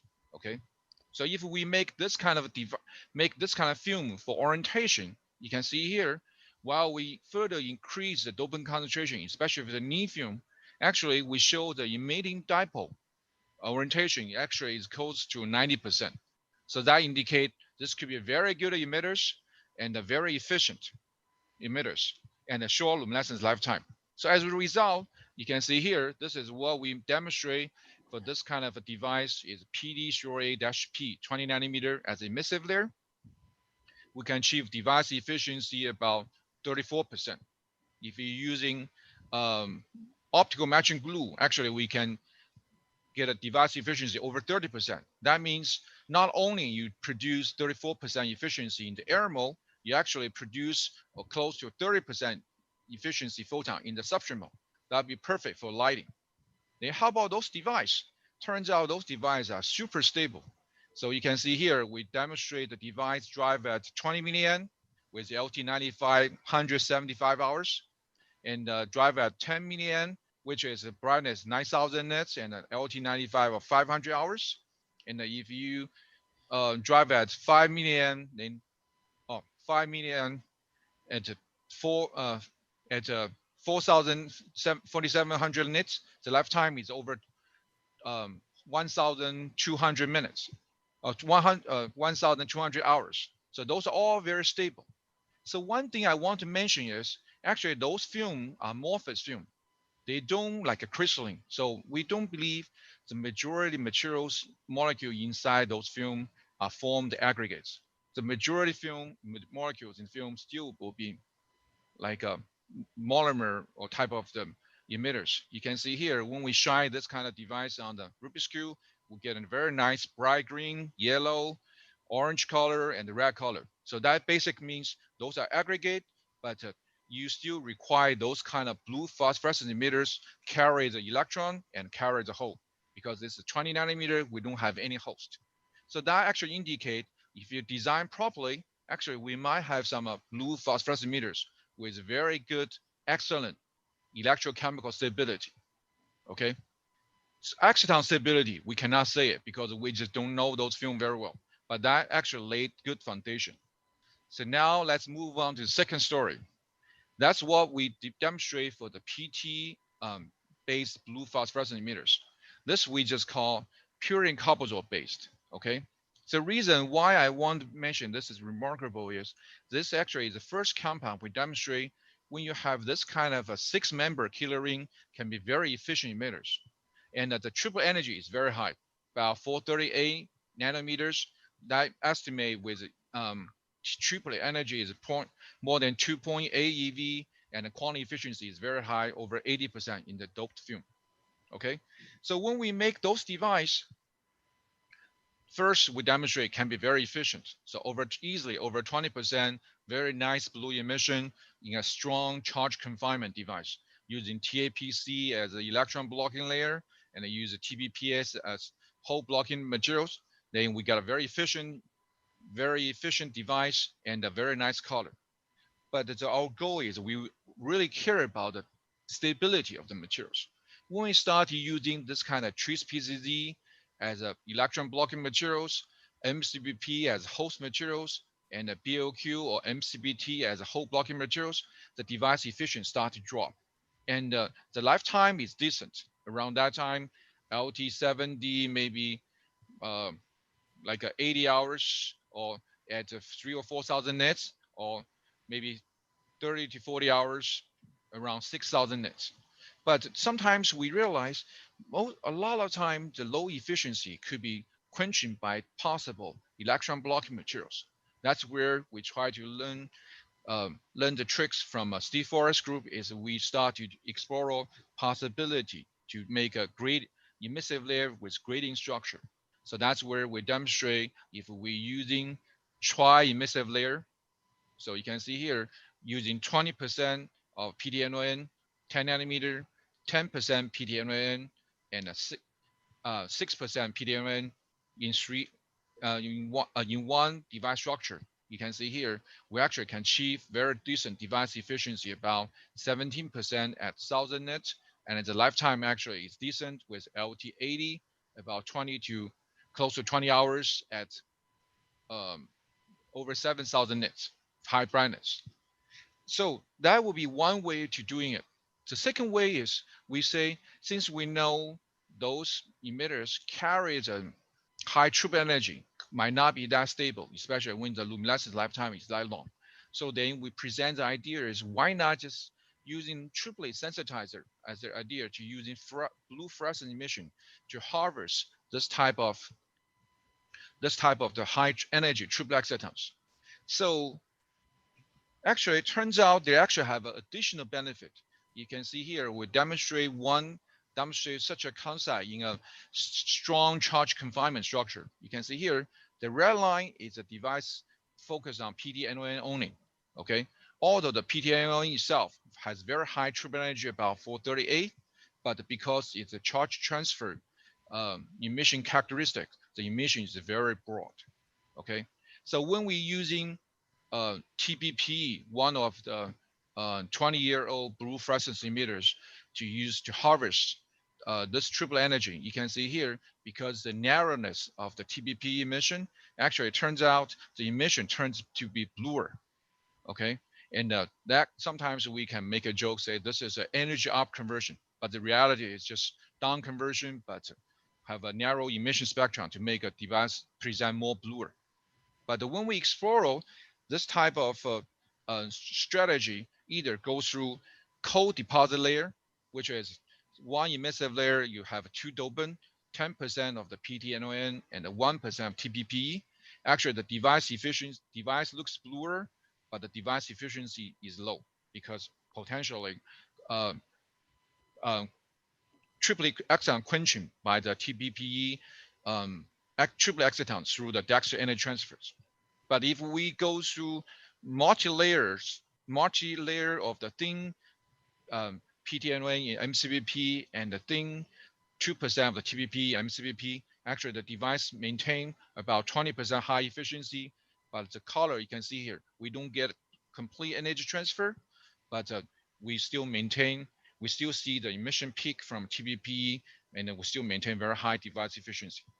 So if we follow this route, you can see here, to further prove this concept is if you follow this route, you can see here, this is for the PDNON layer.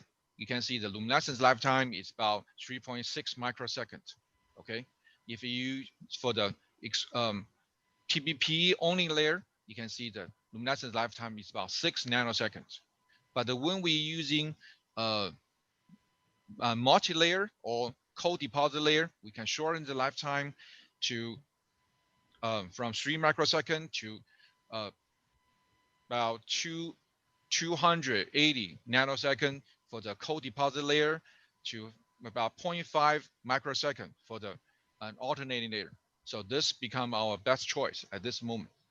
So we're using this to make it a device. You can see here, we basically make it thinner in the middle of the layer by adding 2 nanometer of 2% TBP. In certain area, we can see here the emission become narrower. We start to observe the emission peak from TBP. So device efficiency maintains similar level, and the lifetime just increase a little bit, marginal. Okay, from originally about 18 hours at 20 milliamp to about 20 hours at 20 milliamp. But the device become bluer. So the brightness dropped a little bit, but the device lifetime at 20 milliamp at same current density looks similar. We could have stopped here, but we just consider, say, is this the end of the road for PDNN, or we have more things to do? And we published our the previous work in 2019, Advanced Function Materials. So if we continue to do something like that, if we continue to do something like that, we say, how about we just, for the sake of a study, to test if those PDN is a good electrochemical, charge carrier or not. So this is actually the failed attempt. We try to make some white device by using this kind of aggregate emitter as for amber emission and the PDON as a blue phosphorescent emitter for blue emission to make white. But we're still learning from here when you see make this kind of device. Emissive layer focus on PD308-PY5, produce amber emission, and we're using PTON in MCBP at the various concentration and plus various hole blocking materials. Basically, in this kind of device, PTON is carry the electron. It turns out we make a very efficient device and very quite stable. Okay, that means if the PTON doesn't carry the exciton, actually the device could be very stable with LT95, maybe close to 60, 70 hours at about 10,000 nits. So that just indicate actually PDN could be a electrochemical stable to carry the electron. If we're doing the similar things for this kind of devices, we basically using TRISPZ with as an electron blocking material and also add PTN and MCBP between TRISPZ and the PD308-P. We got a majority emission of the PD308-P and some of PTN emission. Then it turns out those devices very high brightness. Actually, the lifetime is not bad at all. LG95, maybe sometimes close to 80 to 90 hours. So that actually indicate, because when you go through this side, PDLN most likely will be the whole carrier. That actually indicate PDLN could be a very stable whole carrier for the device as well. So if we further down, so now we start to add some new advanced fluorescence emitter now, but we still don't know how to play right. It's just basic using PTON as triplet sensitizer, okay, with those fluorescence emitters. Sometimes we just get an exclusive fluorescence emission, but a lot of time we get the mixed emission from PTNON and fluorescence emitters. Now you can see some lifetime at 20 milliamp. The LT95 is more than between 5 to 10 hours, sometimes even more than 15 hours now. If you compare what we had before when we're using TBP, MCBP as a sort of a fluorescence sensitized layer, the LT95 is about 1 hour. So we're now making some progress. We believe we are heading there. maybe PDN could be the answer if we find the magic fluorescence emitter and the magic host, because we're still using those MCBP as our host. Ian, just a clarification. What is Sure. the L0? Say it again. What's the L0 on these?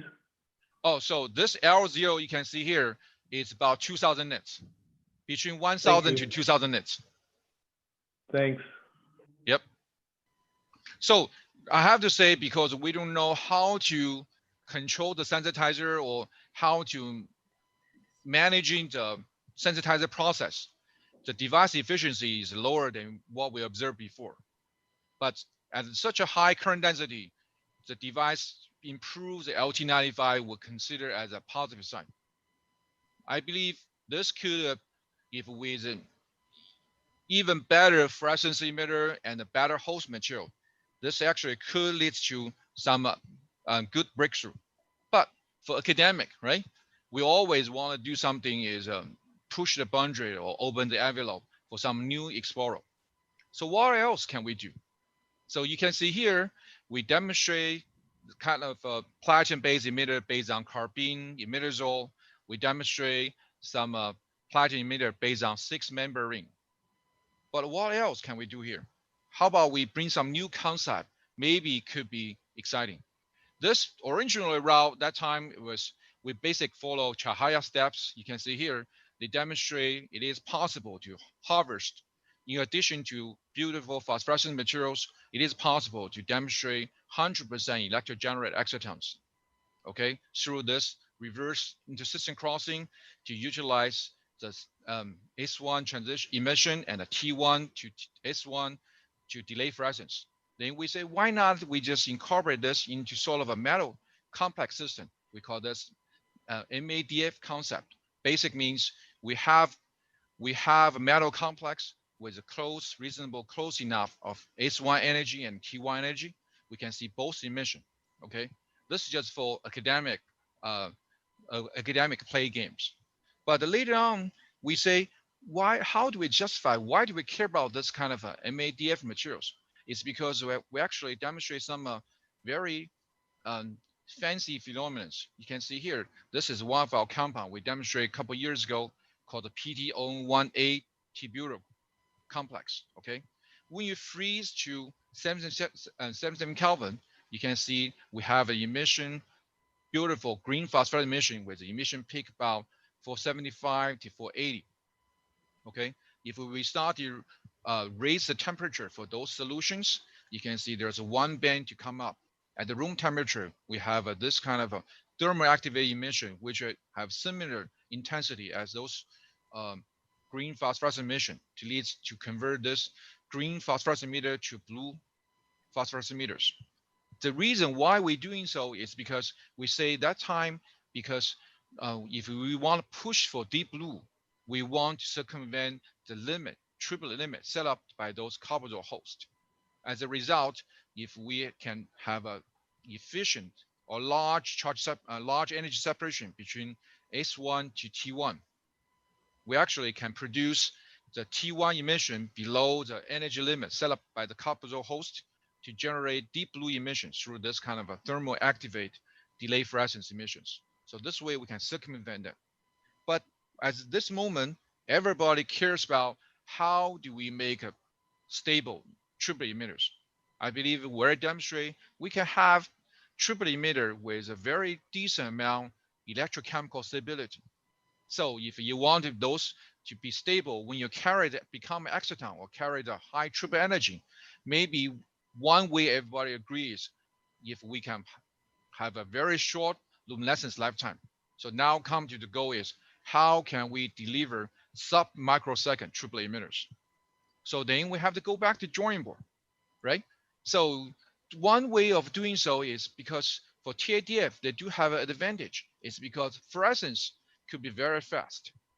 But a lot of time, TADF design emitter, you still using charge transfer state. That's where I mentioned the luminescence lifetime, the fluorescence process could be 10 to microsecond range. But to have a reverse intersystem crossing, those IAC process usually is in the range of microseconds. we will call the record or a push through. A lot of time, the intersystem crossing is slower. So that will be at a potentially obstacle. But how about for our case, the MADF case? Because we know the heavy metal exists. So usually the intersystem crossing for forward, for sure, it's in the range of the picosecond. Okay. But how fast can those singly be, like a fluorescence emission to be? Can we deliver something to nanosecond range? If the energy is reasonable enough, is that possible? I don't know how to say it, but we are trying to push the limit. Hopefully we can deliver something like that. But one thing I also want to mention is definitely never underestimate the TADF is because we can make a millions molecules. They have so many things we can think outside the box.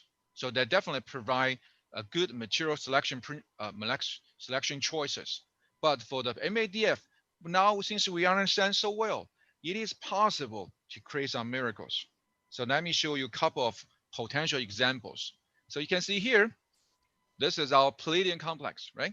Like I showed you before, PDO3 is pure phosphorescence emitters with quantum yield close to 80% and a lifetime of 200 microseconds.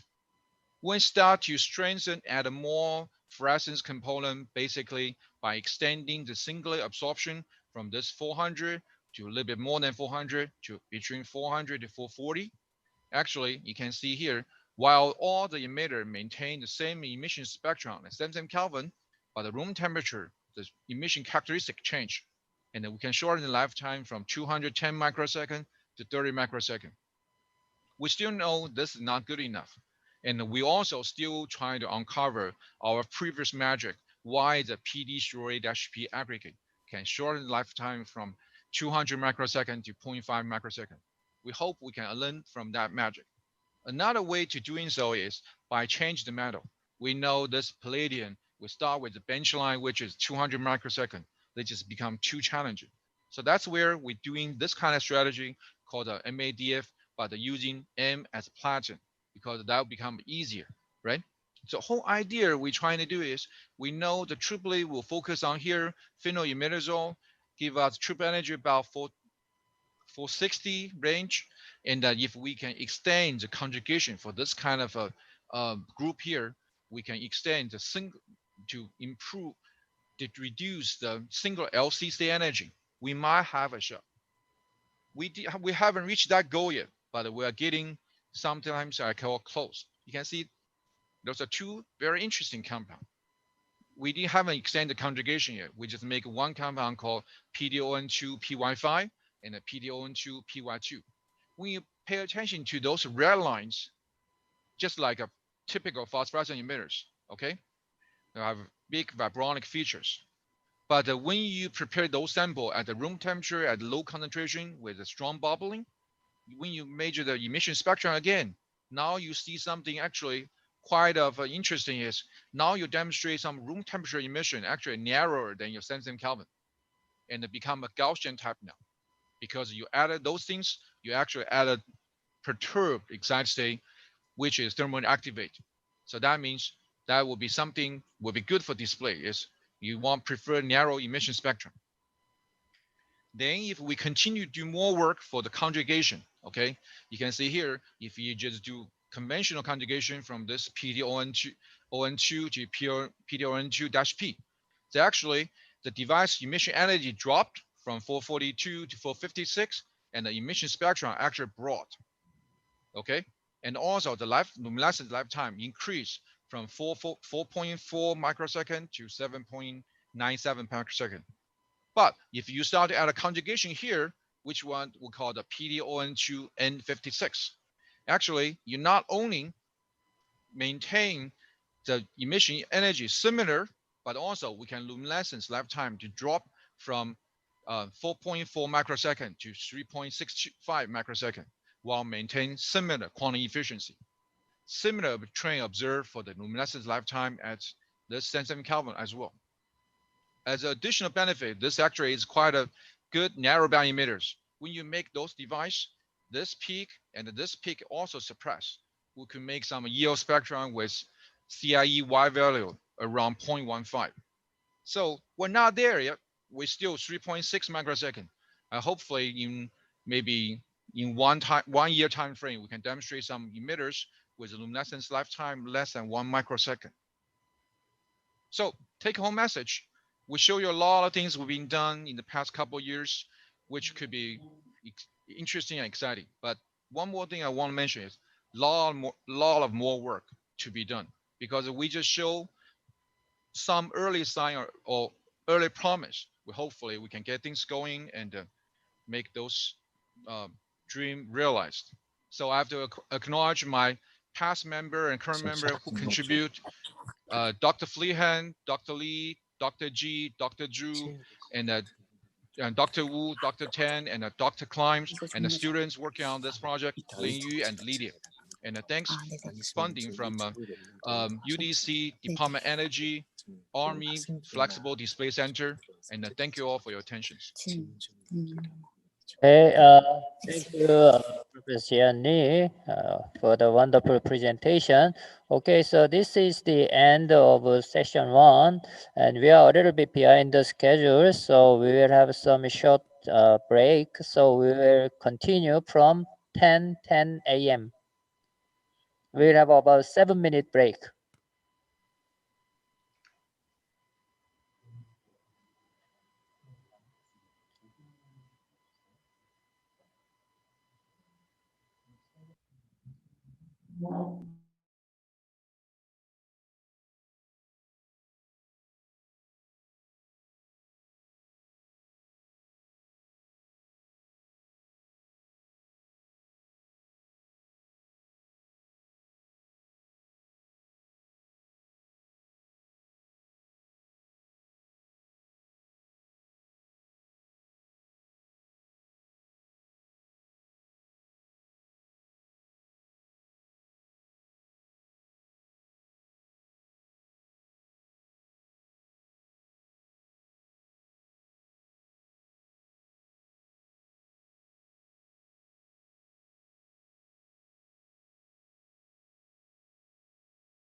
Hi,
Jiwa, can you hear my voice?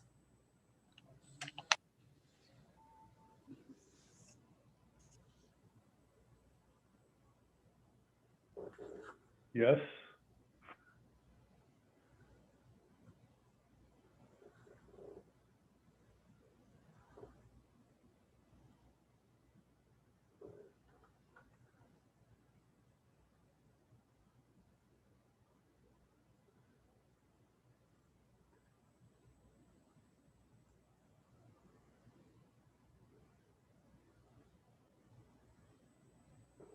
Jiwa, I can hear your voice.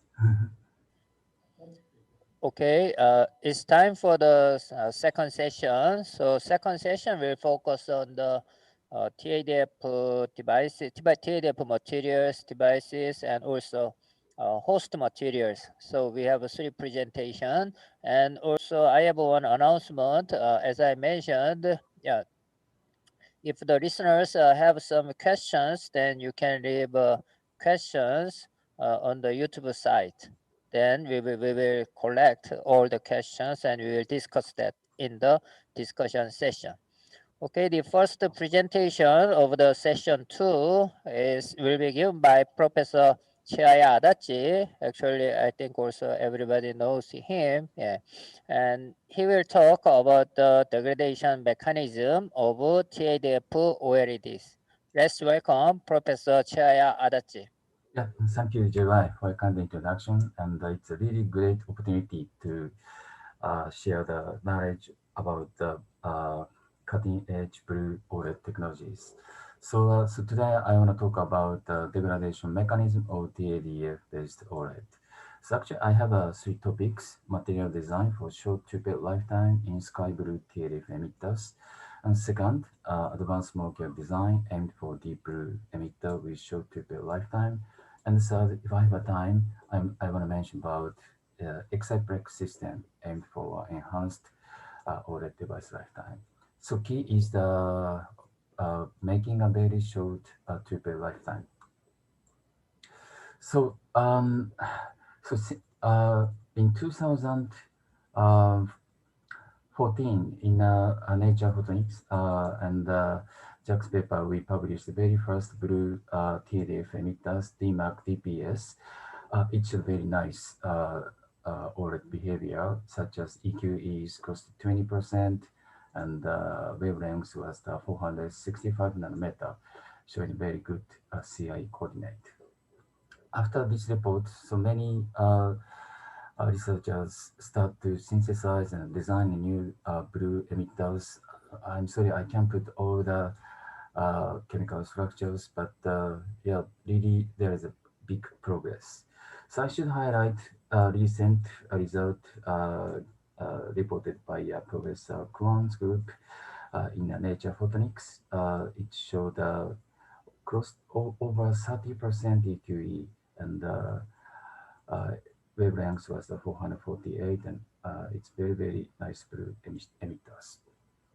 So I should also highlight the Professor Hatakeyama's Dabna materials. This is a very kind of miracle TADF materials. So mechanism is a little bit different. They use the multi-resonance effect and they show separating HOMO and LUMO. So since the molecular structure is a kind of a rigid structure, so we can get a very narrow spectral width, and of course PAQI is quite high. So Hatakeyama's group reported the DABNA4 over the 30%, 34% EQE, and emission wavelength was 469 wavelengths. It seems very, very promising results. Okay, so as Steve said, the triplet is always the key of the device lifetime. So we have a TTA and a TPA that induce the hot excited states. That is the origin of actually chemical degradation. So if the hot excitation decay along with the dissociation potential, so molecules show the degradation. So the chemical bond dissociation, for example, the CN bond is the 3.5 electron volt.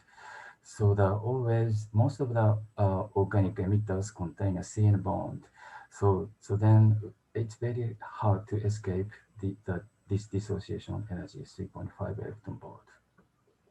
So in case of the blue, T1 is a 3 electron volt, and Tn, T2, T3 will be a 5 electron volt. It's a very high energy that can dissociate chemical bond. So anyhow, so to minimize the population of triplet, we should quickly decay to the ground state or upconvert into single states to escape the accumulation of the triplet states. Okay, how can we, we are focusing on the TADF, so we are very much interested to the quick upconversion. So we have to accelerate the risk rate. So risk rate is actually given by this formula. Prefactor is a spin orbit coupling, and then we have temperature factors, Boltzmann factors. So to accelerate risk rate, we have to enhance the spin orbit coupling, also the preparation, the small energy gap. So TADF materials just contain almost no heavy metals, but even without heavy metals, we can quickly convert triplet into singlet. So it's a kind of spin conversion. So everybody really wonder why we can get such a quick conversion even without heavy metals. Actually, Professor Mostafa El-Said already established the El-Said rule in the 1960s. So he mentioned that if the singlet and the triplet has the very similar wave function, for example, the singlet and triplet is both CT, we have no chance to upconvert. But if singlet is CT, triplet is LE. LE means localized excited states. So the wave function is quite different. In this case, we can upconvert or downconvert. Spin conversion is possible in this case. So the idea is that we should prepare a different wave function between singlet and triplet, and then we can promote triplet quickly upconvert to singlet. So in case of the S1 is CT, T1 is CT, so it's impossible to spin up convert. But if we have an intermediate state between a CT1 and CT3, we can convert CT3 to LE3 and then CT1. This is the possible mechanism for the conversion in TADF materials. So Andy Monkman's group in the Durham group, they will formalize this mechanism, second order biodynamic coupling between LE and CT states shown here. Okay, so let's look at we are very much interested in material design. So today, first I want to show you the very typical TADF materials and try to we could improve the lifetime. Okay, so here you can see a 5CZBN.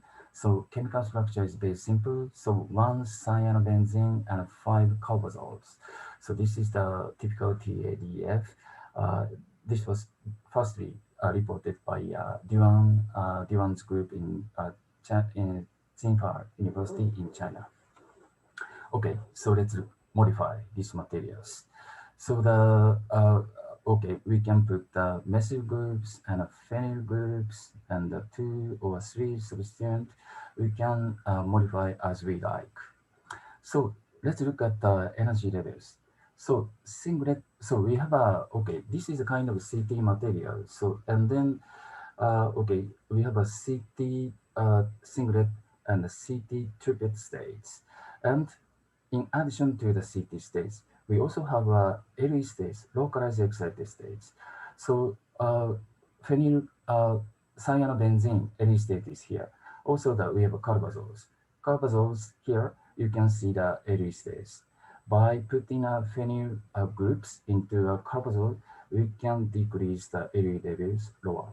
So we can artificially control the LE level by putting the substituent. Okay, first let's look at the fluorescence spectrums.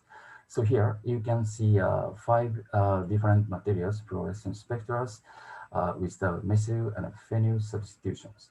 So with the introduction of the substitution, you can see a slight red shift, but the red shift was very much limited, just a 10 nanometer and so on. So not so huge shift with the introduction of substituent. Okay, how about the phosphorescence of carbazole LE states? So we synthesize the model compounds. Here you can find four materials. This is monomer, this is the dimer, this is the polymer, this is the tetramer. And very interestingly, so this material shows almost exactly same onset of phosphorescence. So this means triplet energy T1 level is independent of the chemical structures. This means LE state localized phenyl carbazole, even 2 and 3, so LE state localized around the phenyl carbazoles. It's quite interesting. So on the other hand, once we put the methyl group and a phenyl group, we can systematically shift the triplet energy levels. Non-substitution 3.08, methyl substitution 2.99, slightly goes down, and the phenyl substitution 2.89. Okay, you can see a red shift with the introduction of phenyl groups. So we can change the LE states as we like. Okay, so here, let's look at the transient decay of the three materials. So this graph shows the transient decay of TADF component. So compared to the 5CZBN non-substitution, this is red one. So methyl introduction and also the phenyl introduction, we can see acceleration of the TADF. So based on these results, we can calculate the risk rate. In case of the non-substitution, risk rate is 2.2 times 10 to the fifth. Methyl substitution, 4.4, so 2 times higher risk rate. And in case of the phenyl substitution, it showed a 7.2 times 10 to the fifth, almost 3.5 times higher risk rate we could obtain. Okay, so here you can see a CT and LE levels. So in case of unsubstitution, LE level is here. Methyl substitution, we can decrease LE level here. And phenyl substitution, we can decrease LE level further. So in case of phenyl substitution, LE3 level, actually this is a T2. T2 is very close to CT1. So by decrease, we can systematically decrease the LE levels that can accelerate reverse inter-system crossing rate. Okay, let's look at the OLED behaviors. We prepare the typical OLED device structures, both using these emitters. And okay, both show the very good performance, 70% and 22%. So actually, this slight difference might be related to the device architectures, but basically both show the 20%. So surprisingly, but the lifetime was completely different. In case of the 5CZBM, so the lifetime LT90 was the only 35 hours. But with the phenyl substitution, LT97 was almost 100 hours. So that means we could enhance almost 30 times longer lifetime just putting phenyl substitutions.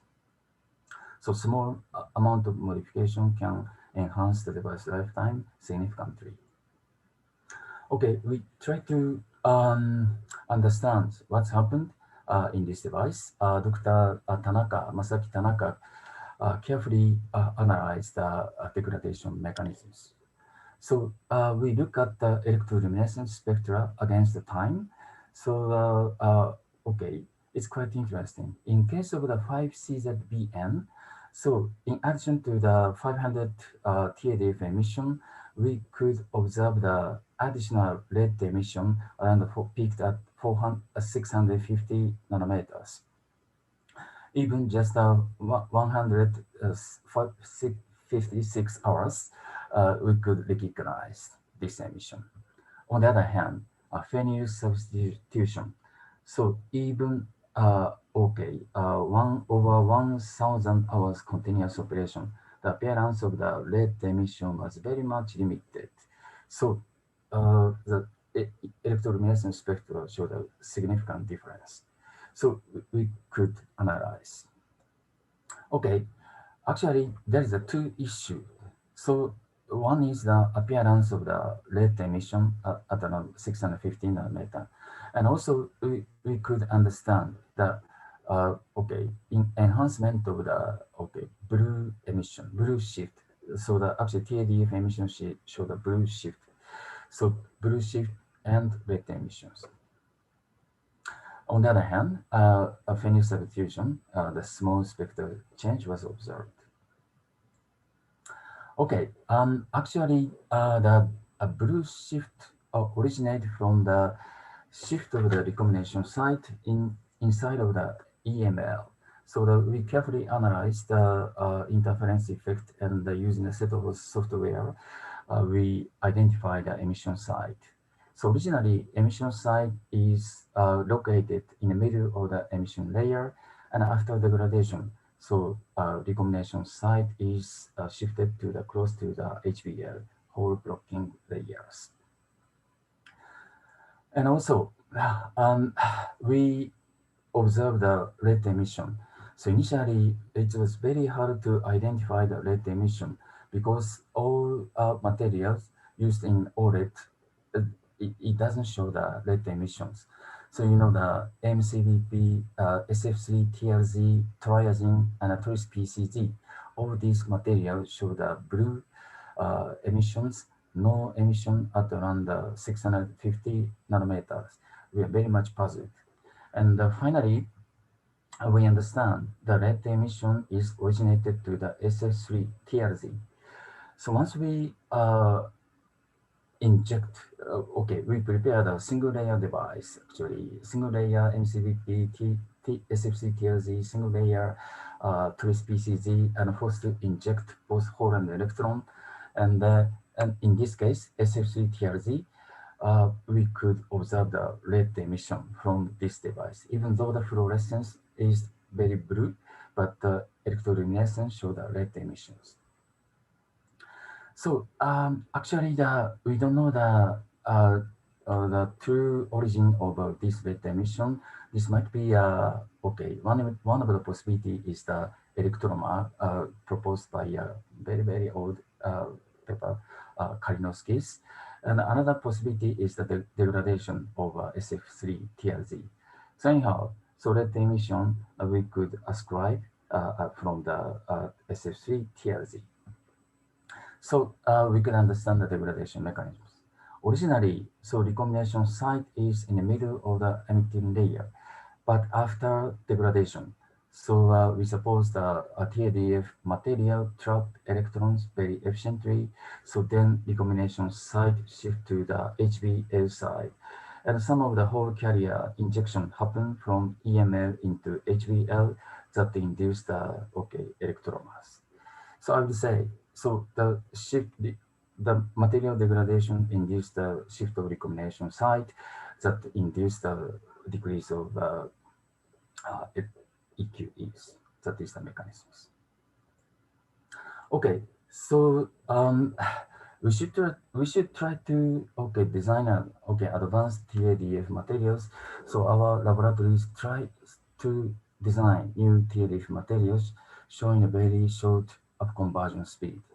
So John Woo Kim, he was a PhD student, just got a PhD this summer, and he designed a very fancy TADF materials showing very short transient lifetime. Okay, so first I want to overview the molecule design of the TADF. I'm sorry, it's a little bit jumped figure. So basically, so we have a donor and acceptors. So the concept is we tune the distance between donor and acceptors. So if we have a large overlap between HOMO and LUMO, so we have a large delta ST. But by separating HOMO LUMO, we can minimize the energy gap. But if donor and acceptor was completely separated, we have no emission. So the emission probability is also proportional to the overlap integrals.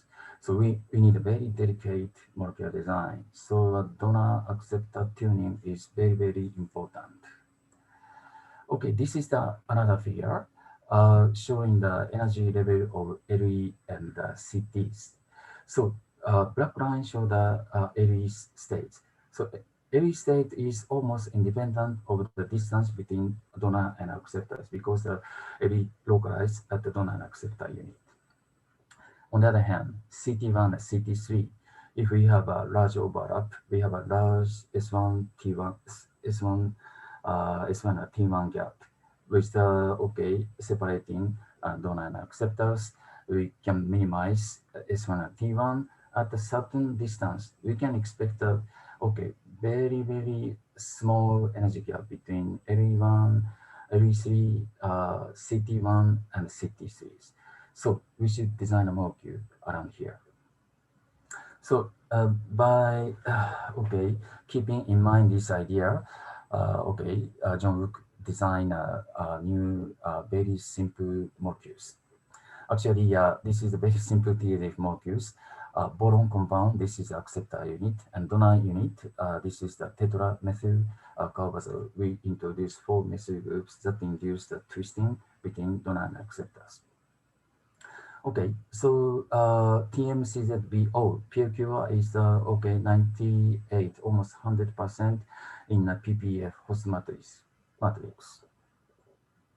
And so I'd like to highlight the transient decay. So it's very, very short transient lifetime. Tau D is the 750 nanosecond. I think so. This is one of the shortest transient lifetime ever reported in TADF materials. So from this result, we can calculate the risk rate is 1.9 times 10 to the 6. Very nice. Okay, so we carefully look at the activation energy of both ISC and the risk rate. In case of the BO, so the forward energy barrier was 3 millielectron volt. Actually, from singlet to triplet, we have an energy barrier of 3 millielectron volt. On the other hand, in case of the up conversion, the energy gap was the 13.4 millielectron volt. So we suppose probably we have a S1 and a T1, and then oh, sorry, T1, T up conversion happen from T1 to T2 and then S1. And the total energy barrier would be 13.4 millielectron volt. It's a very small energy barrier. Okay, so we prepare the OLED. So the OLED show the close to the 20% and a lot of us were suppressed.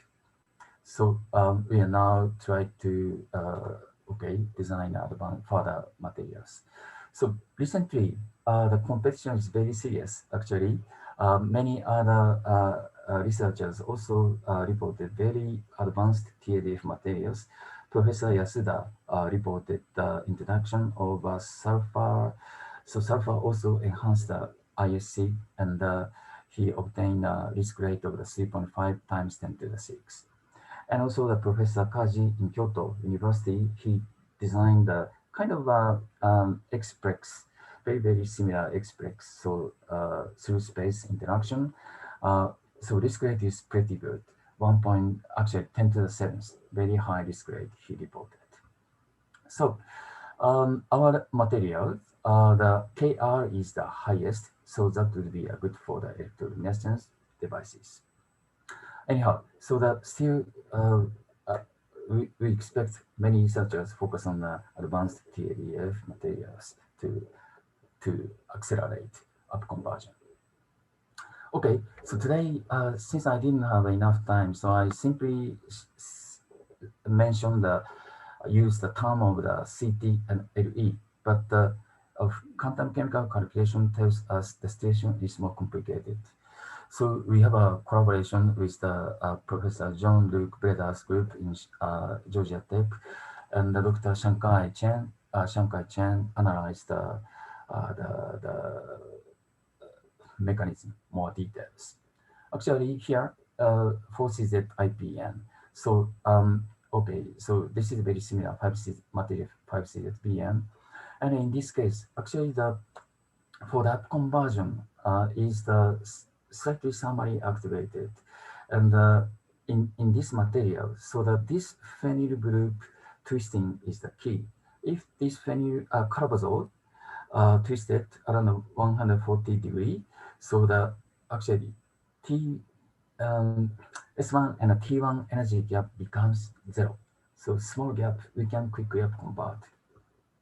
And S1, so let's look at the S1 and T1, T2 wave functions. So you can see S1 and T1 is very similar wave function. So in this case, S1 and T1, SOC is very small, 0.06. On the other hand, T2, so S1 and T2 wave function is quite different. So then in this case, so S1 and T2 SOC is quite large, 0.51 Kaiser. So, okay, you can see, so actually there is no, in reality, there's no clear CT LE states. Always we have a mixing. So S1, T1 states, all mixed states. I mean mixing of LE and CT states. Okay, maybe, so can I use a few minutes? Or? Yep, okay, I quickly want to talk about another systems, X-Prex systems. This was done by a PhD student, Nemo, and also the Professor Nakanotani, our associate professor, and the collaboration with the Hatakeyama's groups. Okay, so X-Prex is also the TADF. Okay, so in case of the Toris PCZ and TRZ, if we mix it, so we have X-Prex formation, and in this case, X-Prex also show the reverse intersystem crossing. But the X-Prex always provide very short lifetime in this combination. So lifetime was the LT50 was just 100 hours. Very, very quick degradation. This is very similar mechanism as I mentioned before. So that we have an injection of whole carriers that induce the electroma or something the degradation species that induce the degradation. Okay, So, okay, idea is okay, let's use the TADF idea. Okay, so we have at the interface, whole carrier is forced to injected to the electron transport layer. Always it happened. And most of the electron transport materials unstable for the logical cations. So if we put the donor unit into electron transport layer, we can stabilize logical cation. And further, if the okay accepting layer, electron transport layer has the TADF character, we can recycle singleton triplet into express. Okay, so okay, so we combine two species Z and okay, three CZ-TRZ. These are the okay TADF type acceptors. So once we combine, so even though we have an external formation at 3 CZ-TRZ, we can transfer the energy to the interfacial express side because the interfacial express has a smaller energy.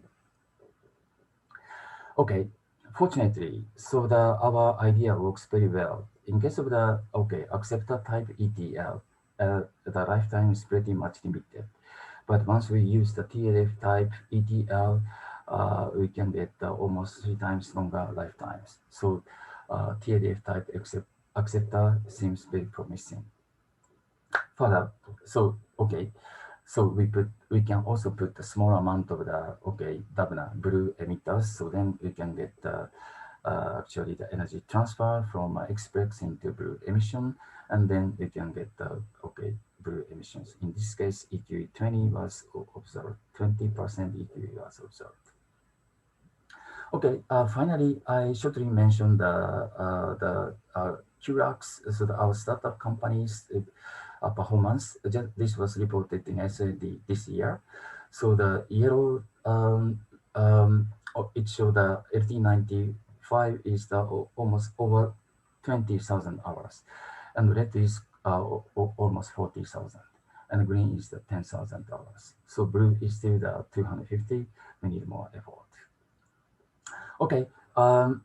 Finally, I'd like to thank all the okay our researchers, Dr. Noda and Jung Wook Kim, and also Nemo and Professor Nakanotani and all other members has a very great contribution in these studies.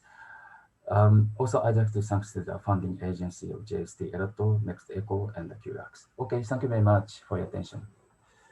Okay, thank you very much for Professor Chihaya Adachi. Thank you for the excellent presentation again. And we will move on to the next presentation. So next speaker. Yeah, next speaker is Dr. Junyoung Kim. Actually, he is a senior professional at LG Display. So the title of his talk is Towards High Efficient Blue OLED Mass Production, Management of Singlet and Triplet Extons for Long Lifetime of Blue Organic Light Emitting Diode. Let's welcome Dr. Kim. Yes, thank you for the introduction. It is a great honor to have this opportunity for presentation. I'm Jian Kim, working for 화면 공유. 안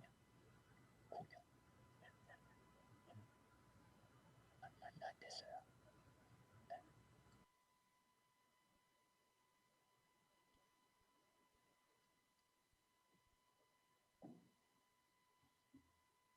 화면 공유.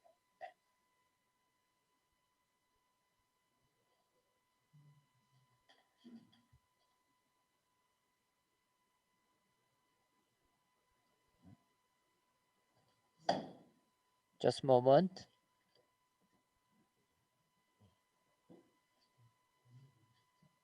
지금 껐습니다. 지금 봐요. 네, 방금 나왔어요. Okay.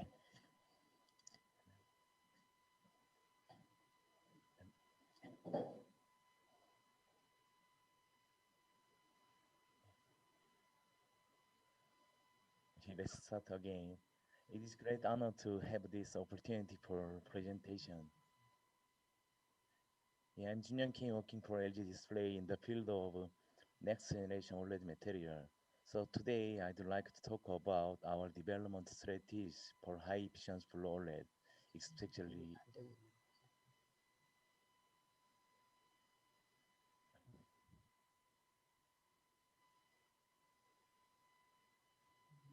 yeah,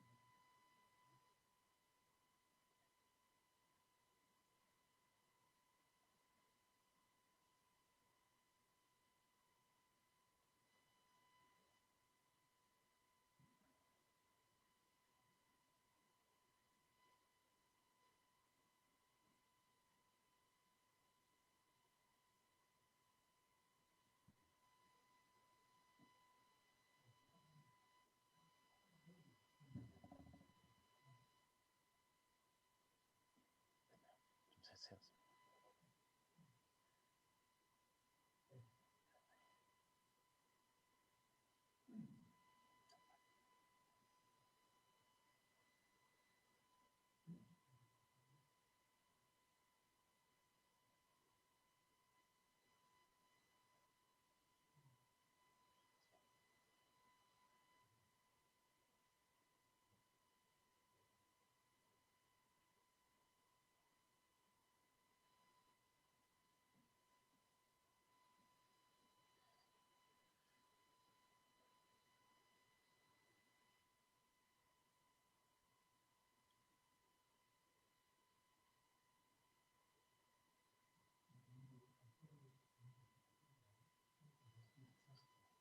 Yeah, let's start again.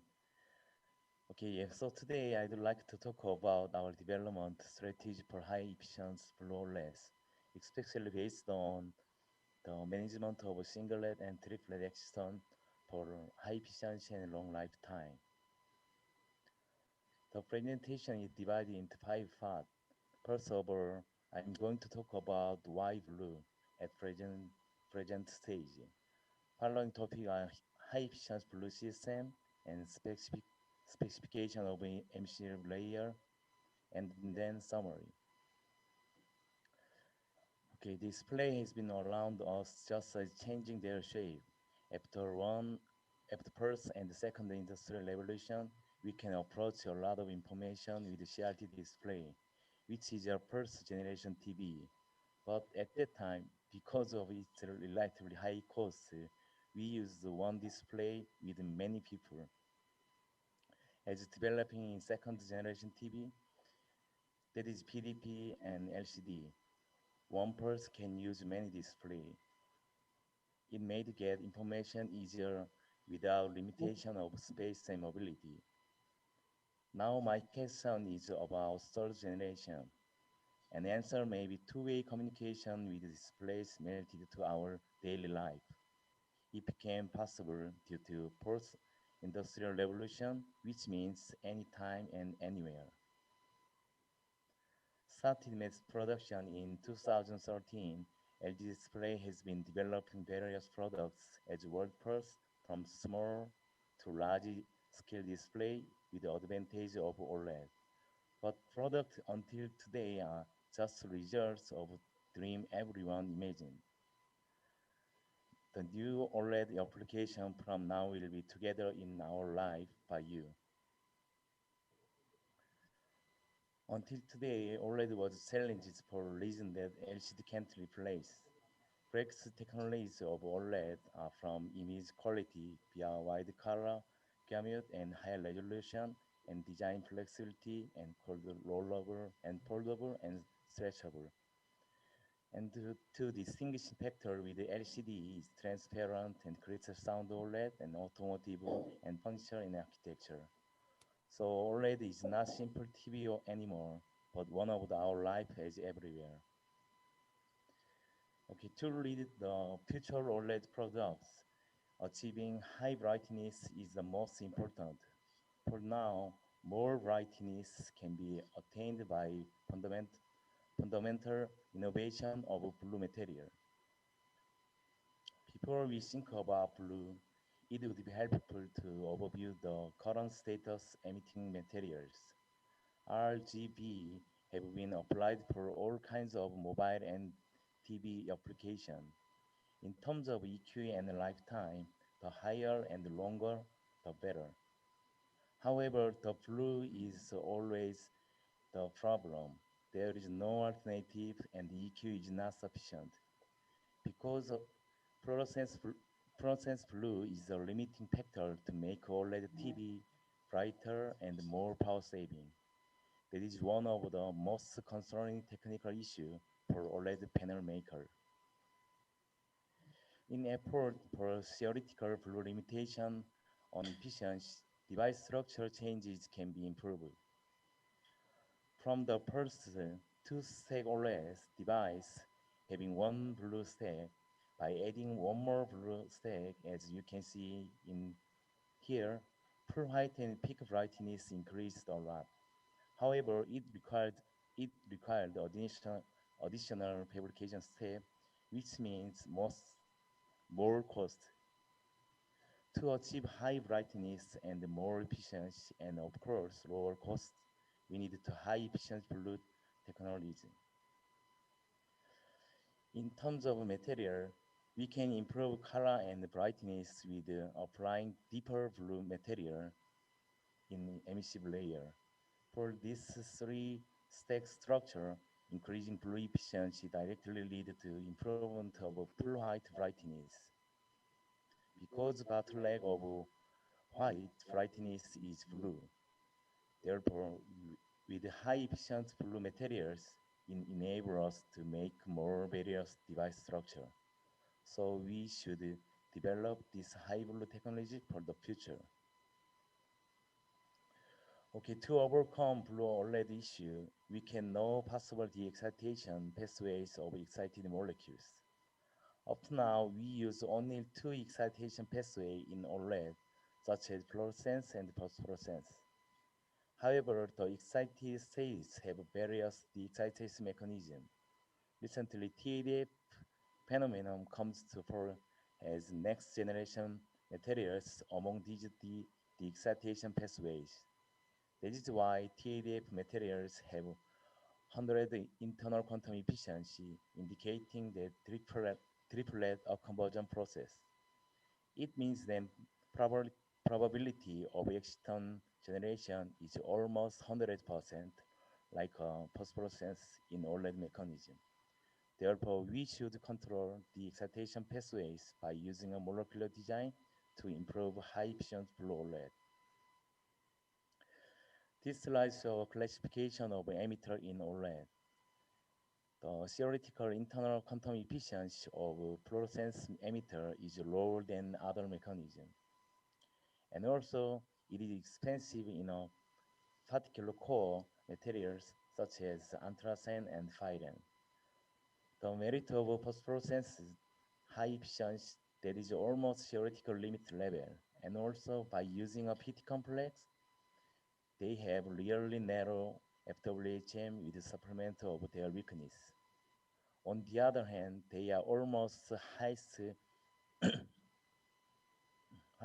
cost, highest price among the OLED materials because they must use a raw metal. The TAD material, by contrast, is design free and shows equal internal quantum efficiency of phosphorescence. In addition, TADF materials take advantage of the easy control of FWHM for core and substrates. Nevertheless, their lifetime is still low compared with already commercialized phosphorescence and fluorescence emitter.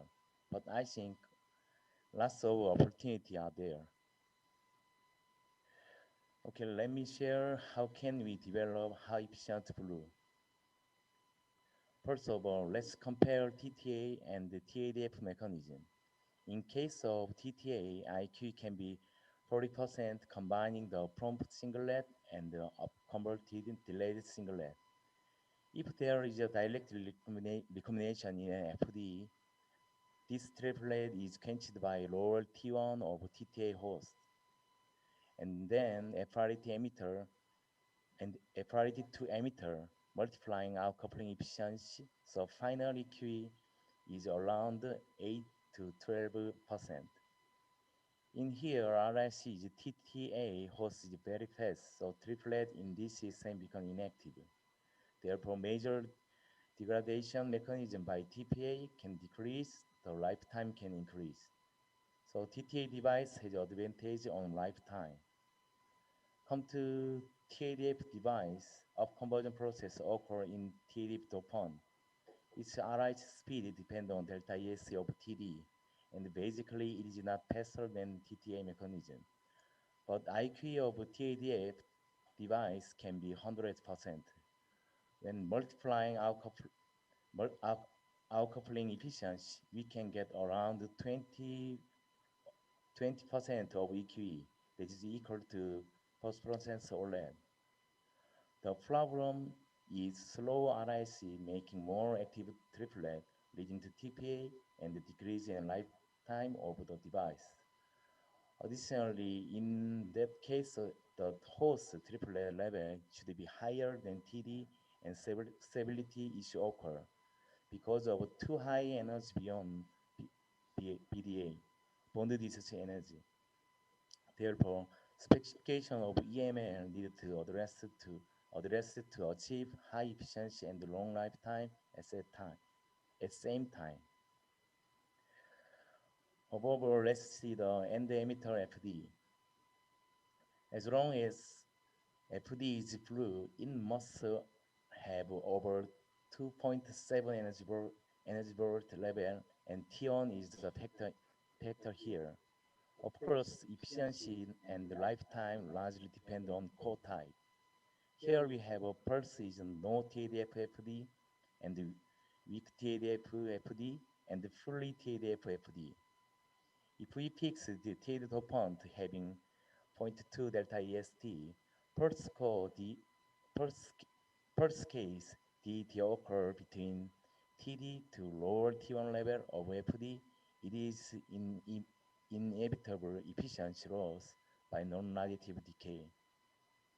For second case, FD can utilize triplet from T dopant, so efficiency can increase a little bit. But because of their weak TADF ability, triplet remain active and the lifetime would go down.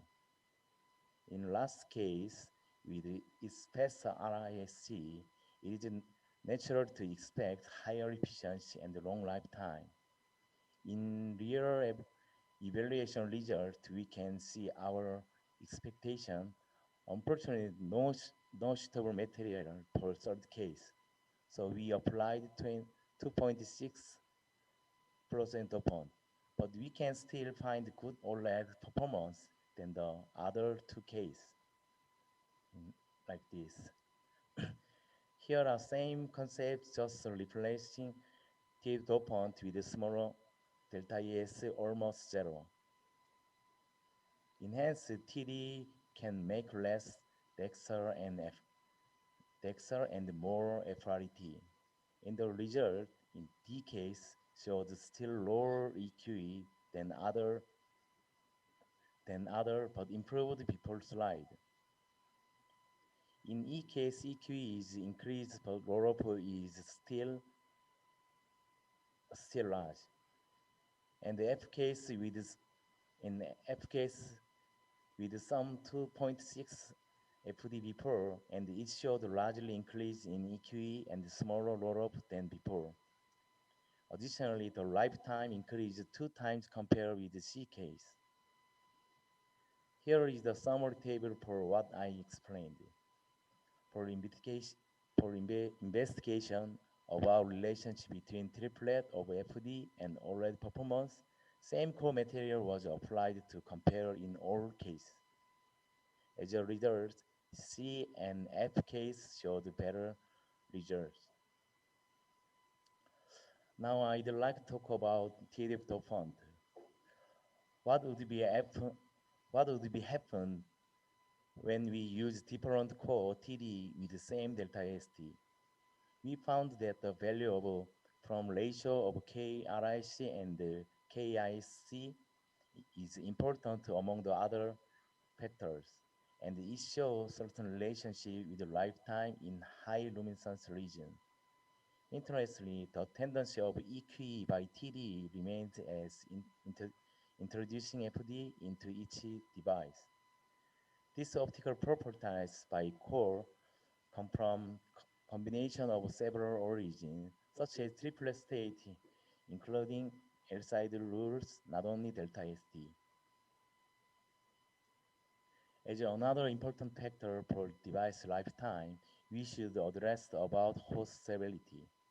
Here we select different 6 cores hosts having similar homo level for comparison. We need to focus on this DPPO. Also, there are 3 evaluating systems in the fluorescent device, TADF device, and last one is fluorescent device topped with a high T1 host. The technique of last one is removing triplet in doped host by quenching with TTA host in fluorescent device.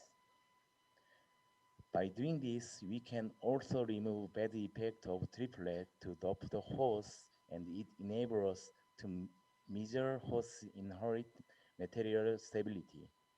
In this result, compared with fluorescence device, lifetime of doped F device decreased differently by host core. It shows us about the importance of host stability. Although host 6 has inactive triplet exciton, their lifetime showed the shortest in all hosts. This oxide core, known as high T1 host, is considered to have the lowest stability. Even though high T1 is more efficient EQE, but triplet from 2.7 to 3 is more stable. Now let's see EML in point of energy transfer. When we compare theoretical FRET efficiency by TD's FWHM with the smallest stock shifted FD we have, produced by Gyeongsang University in Korea, it is expected that the larger FWHM of TD make decrease of spectral overlap, leading to decreased FRET efficiency. In that case, we fix the onset of TD. Our simulation assume 406 nanometer emission imaginary FD and varied TD's FWHM from 40 to 60 nanometer based on real value. In this case, we limit onset energy of TD in this value, which is considering available host. We also assume larger TD onset than FD absorption, max per occurring ET, and putting 10 nanometer difference as minimum. However, real situation is slightly different. Now we have real FD with those spec, and stock shift is 50 nanometer. Therefore, the TD onset margin is getting smaller. As a conclusion, if the FWHM from 40 and 6 to 60 nanometer, just 50 nanometer and zero point 0.1 electron voltage become control criteria.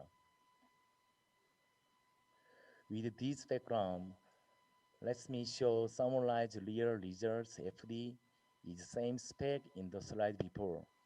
Input digitalized based on TADF device results by emission wavelengths as x-axis. In terms of output, y-axis is FWHM of a HF device, excluding decrease of EQ result over relatively 20%. In the figure with the 40 difference TD results, the only onset of TD, the only of TD from 420 to 425 nanometer is considered as a suitable standard for our specification. Comparing the simulation result, it is a much harsher condition.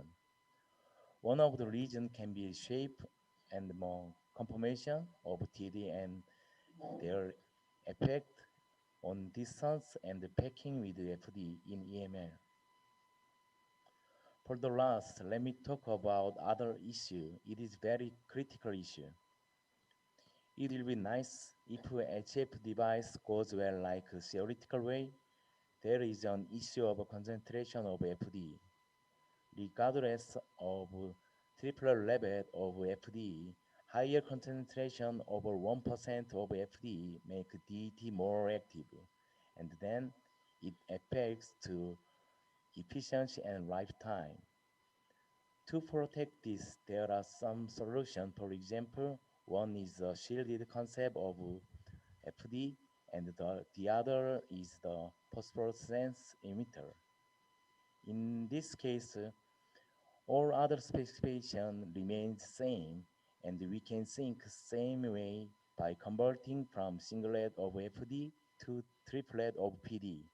Switching FD to PD, we can drop PD over 1% concentration because PD is free from DT problem.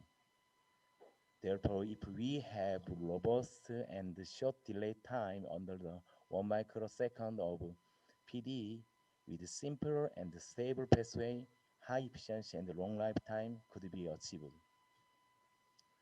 Okay, to sum up, now what we need to achieve the high efficiency blue is collaboration. Moreover, when materials and mechanism combine properly, we can develop blue OLED successfully. For this free discussion without barrier is needed between university and the institute and company. And in my opinion, today is first day for that. Okay, thank you for your attention. Okay, thanks, Dr. Kim, for the excellent presentation about TADF related technologies.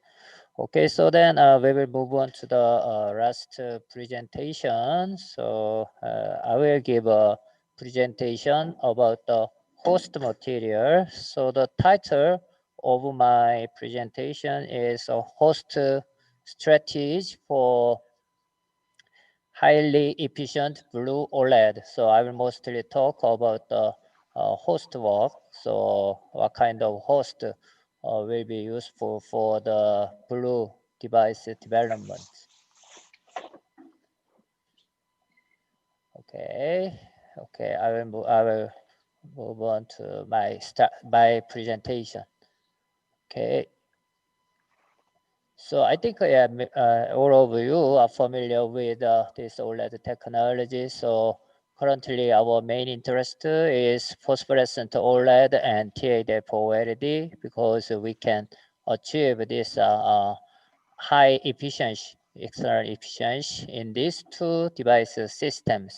So actually we can utilize all extons generated in the EL process if we use these two technologies. So currently, actually, we have three options as the other speakers presented. So we can use phosphorescent blue devices, whether it's a PT type or iridium type materials, and also we can use some TADF materials also, and then we can also get very high efficiency. And also we have other option like combining the TADF phosphor with phosphorescent dopant materials. So we can use this kind of TADF or phosphorescent material as a kind of sensitizer to harvest the singlet extons of the fluorescent dopant. But in all these technologies, actually, we really need this high triplet energy host material to completely harvest the triplet extons from the phosphorescent material or TADF materials. So when we design the phosphorescent or TADF OLED system, we have to match the triplet energy requirement of the emitting material and charge transport material. And in the emitting layer, actually, we need a high triplet energy host, which can balance the carrier holes and electrons in the emitting layer. And also, we also have to suppress the degradation mechanism like TTA or TPA in the emitting layer. And also the host materials should have good stability on the positive polaron and negative polaron, also singlet extern and triplet extern. So host materials actually should satisfy all these requirements to realize long device lifetime and the highly efficient blue OLED. So we have many options for the host materials. So the host material can be single host or mixed host, and the mixed host can be PN mixed host or bipolar mixed host system, and the PN host mixed host system can be Xplex type host or Xplex free type host. And also in the single host case, we can use P-type or N-type unipolar host, and also we can use bipolar host. So I will touch all these topics today. So we can use a unipolar host in the emitting layer. So only when we have a strong hole trapping type or a strong electron trapping type dopant materials.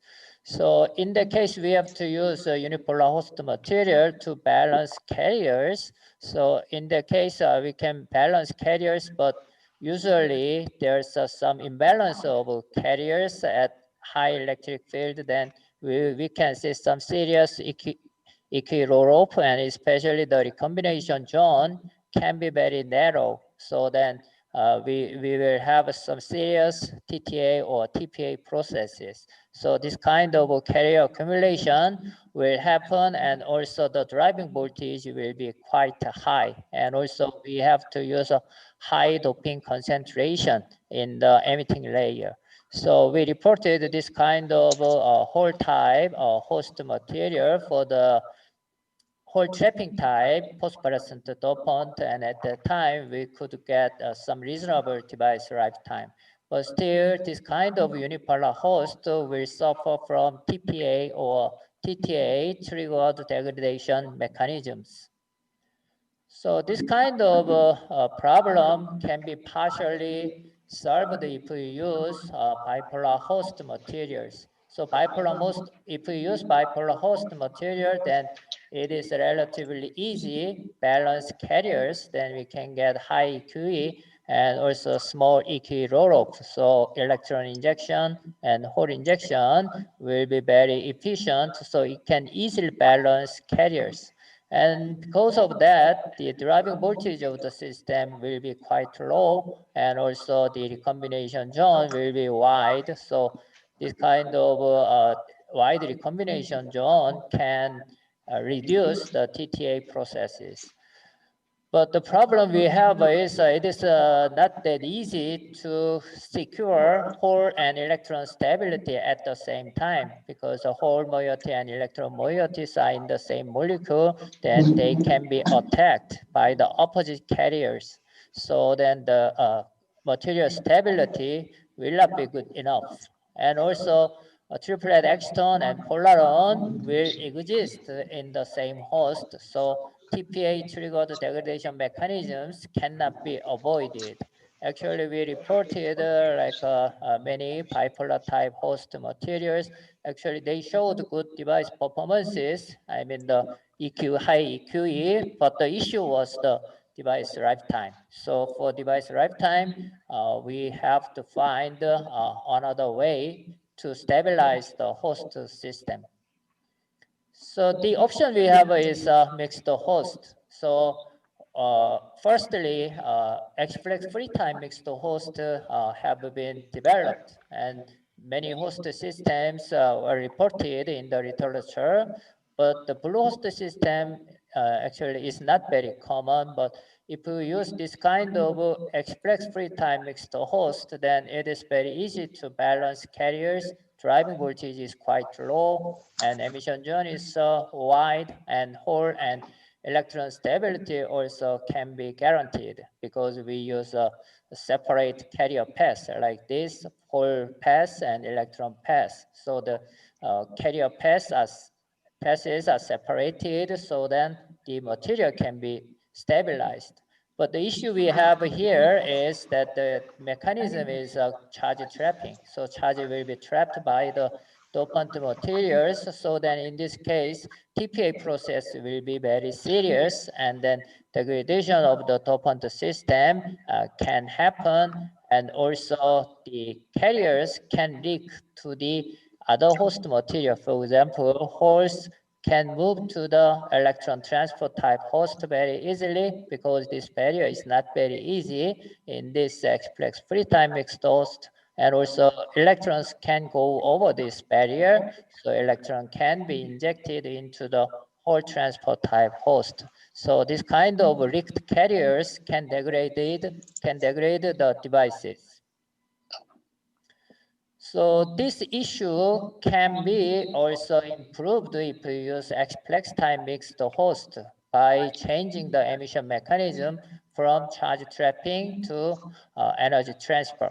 So of course, because we use p-type host and n-type host in the emitting layer, carrier balance will be very good, and driving voltage will be very low, recombination zone will be very wide, and also hole and electron stability will be quite good. And also the main emission mechanism is energy transfer. So the TPA process in the X-plex free type host can be partially improved. But the issue we have is here is the triple energy, raw triple energy of the X-plex host. If two hosts make X-plexes, then the emission energy of the X-plex will be smaller than the emission energy of each host in the X-plex host. So it is not that easy to get high triple energy using this kind of X-plex system. Actually, we reported some X-plex host systems for blue. So like this kind of OCBP and CM-based host and OCBP triazine-based host like this. So they worked well as the X-plex host, and we could get improved device lifetime. So this work was done about 2 years ago, and as I mentioned, this kind of OCBP P-type host is a little bit stronger P-type host than MCBP because this Cavagel unit is distorted. So we can use this OCBP as the P-type host for the X-plex, and we can use this kind of CM-based bipolar host as a kind of N-type host.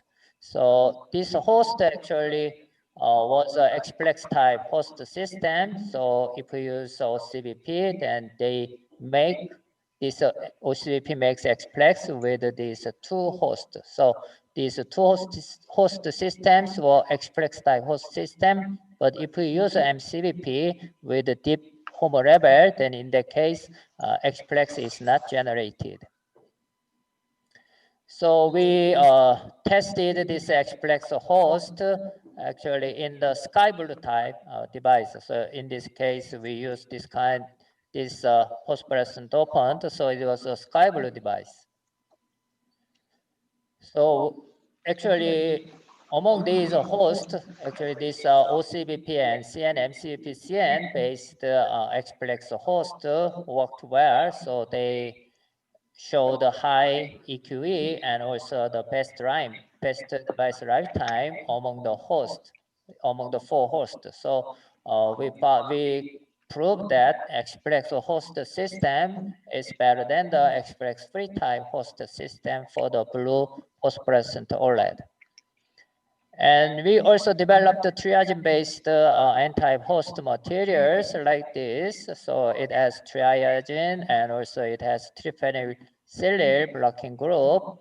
And also they also make X-plexes, and this host itself actually shows very high triple energy. The triple energy is around 2.99, around 3.0 electron volt, and especially in the solid state, they show very high triple energy because this triphenyl group will block the intermolecular packing. So especially the solid state triple energy is very important rather than the triple energy in solution. So this material will be a good host material for the deep blue phosphorus. So we fabricated deep blue devices. You can see that the color coordinate, Y coordinate is 0.16, and this kind of X-plex host system worked well. So they showed a very long device lifetime compared to the other host without that blocking group. So this kind of blocking group will be very good for the deep blue phosphorescent system. So we developed this kind of X-plex host, but if we use TADF type X-plex host instead of a conventional X-plex host, then that will be better because we can minimize the external lifetime of the triplet extons. If we convert these triplet extons into singlet extons in the X-plex, then we can reduce the annihilation mechanism of the triplet extons by the host.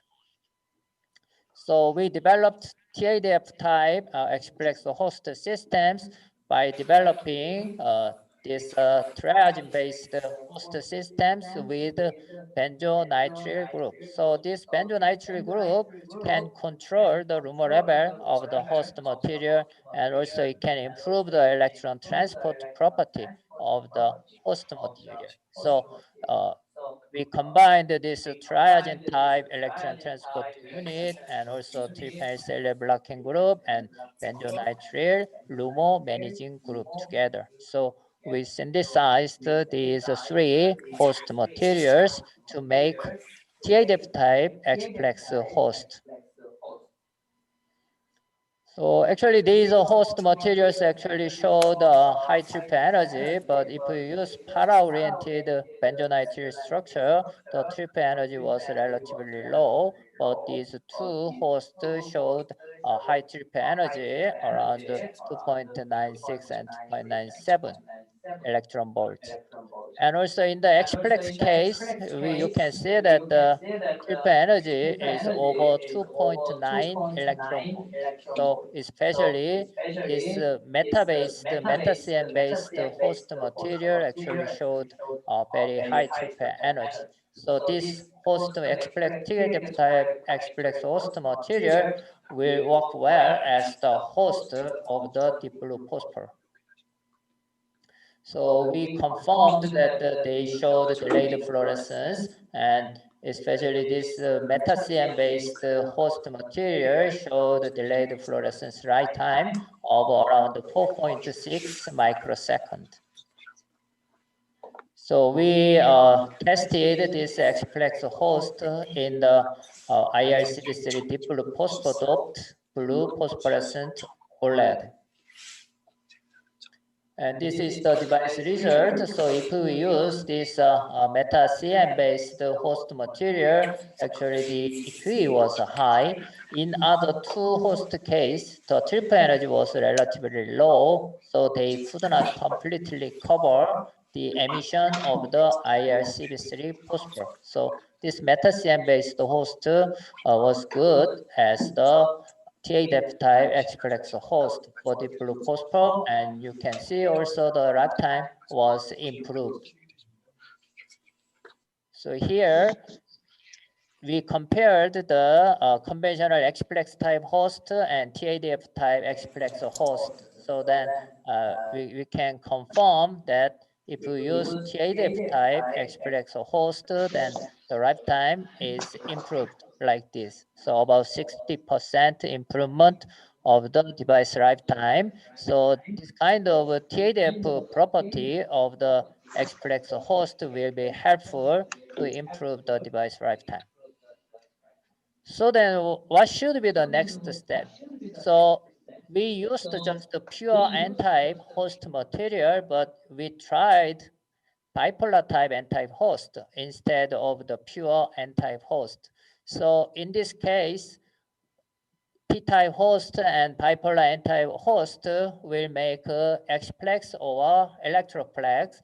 So then we can use energy transfer process for emission, and this bipolar N-type host can stabilize the leaked holes from the p-type host. There can be some leakage from the p-type host to the n-type host, then exciton will be generated in the n-type host also. So then this kind of bipolar n-type host can stabilize this exciton and holes injected from the p-type host. So we tried to develop this kind of Xplex or electroplex based host system using bipolar n-type host. So the host system we developed is the mixed host of MCBP and this triazine also based host system. So this host material has a triazine as the electron transport unit and carbazole as a whole transport unit and also trypenyl based blocking group. So then these two host systems can make a kind of electroplex and also this is a bipolar host, so then we can expect some improved device lifetime. So we developed the phosphorescent OLED, also deep blue phosphorescent OLED using this host pair, and we could get a long device lifetime, high efficiency and long device lifetime, especially you can see this device 2. Then this device 2 showed almost 20% EQE and the device lifetime was improved compared to other devices. It was close to 10,000 hours at 100 candela per square meter. Of course, it's not a long device lifetime, but I am in the academia side, so we could really improve the device lifetime using this host approach.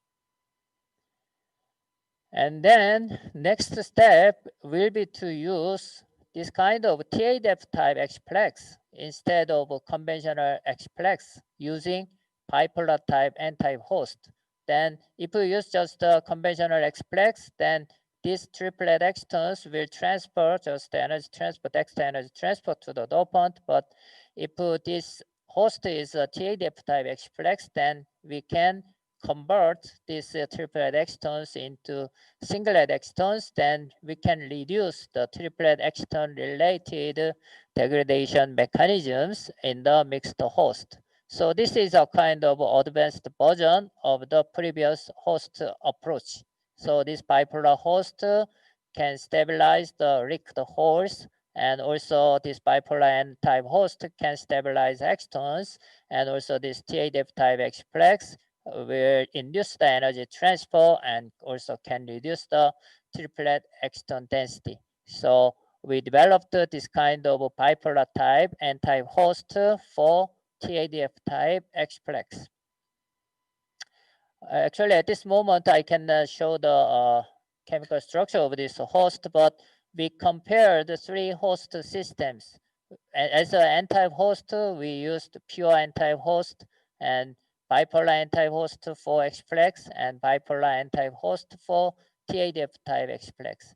Actually, the EQE itself is not very different. So all host systems actually can show about 20% EQE in the deep blue phosphorescent devices. And you can see that the lifetime is improved if you use a bipolar n-type host for Xplex and bipolar n-type host for TADF type Xplex, and especially this bipolar n-type host for TADF Xplex showed a long device lifetime. So this kind of approach to induce the TADF type Xplex can be very efficient.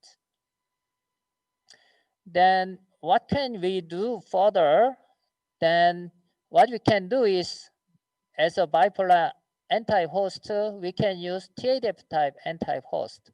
Then in this case, if holes are injected from the p-type host to the n-type host, so in that case, exciton will be generated here, but in this host, in this n-type host, the triplet excitons can be converted into singlet excitons. So then also we can minimize the degradation by the triplet excitons in the n-type host. So if we can use this kind of TADF type n-type host, then that will be helpful to improve the device lifetime. So we replaced this bipolar N-type host with a TADF type N-type host. And in this case, we could make some electroplex host system for energy transfer. And this is the device data. So actually we also compared pure N-type host and bipolar N-type host and also TADF type N-type host. So we used the mixed host, and also the efficiency equity itself is almost the same in these three devices. All host systems can show about 20% EQE, but the lifetime is different. So as you can see here, if you use TADF type N-type host, then the lifetime is improved compared to the conventional bipolar type N-type host.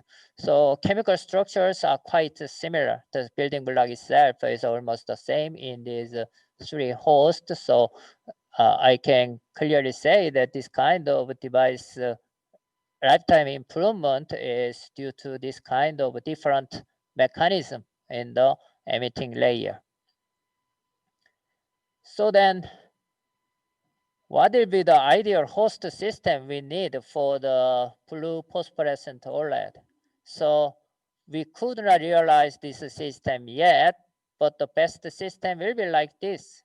We have to use this kind of TADF type N-type host, and then this complex between P-type host and N-type host should be also TADF type host. So if we can realize this kind of system for deep blue phosphor, then I think we can get better device lifetime in the phosphorescent OLED. And also, of course, this system can be applied to the TADF system, not only for the phosphorescent system, but also for the TADF system. So of course, I know it is quite difficult to realize high triplet energy TADF X-flex host using TADF type N-type host, but we are trying to design and synthesize this kind of host materials. So actually, like this, it's better to use like a X-flex or electroplex system. And then if we can make a TADF type X-flex system, that will be better. And also instead of pure N-type, we had better use bipolar N-type, or if possible, it's better to use TADF N-type host materials. So I think this will be the best system if we consider the emission mechanism in the emitting layer. Okay. So I want to express my thanks to my students in my lab. Okay, thanks for your attention. Okay, we just finished all presentations, and we will now it's 11:30. So then we will have about 10-minute break, and then we will have some discussion session from 11:40.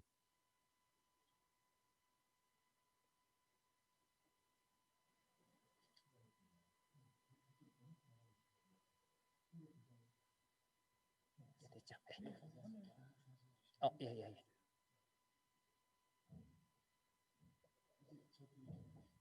네, 제가 좀 해가지고 마이크하고 인터뷰하고 마이크 대시 정했습니다. 네.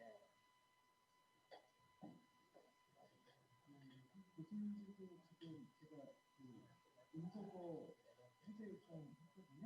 그래서 인터뷰 이따가 시작할 때 해제해 주시면 되고요.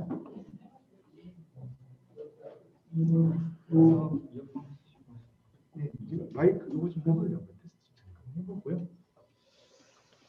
지금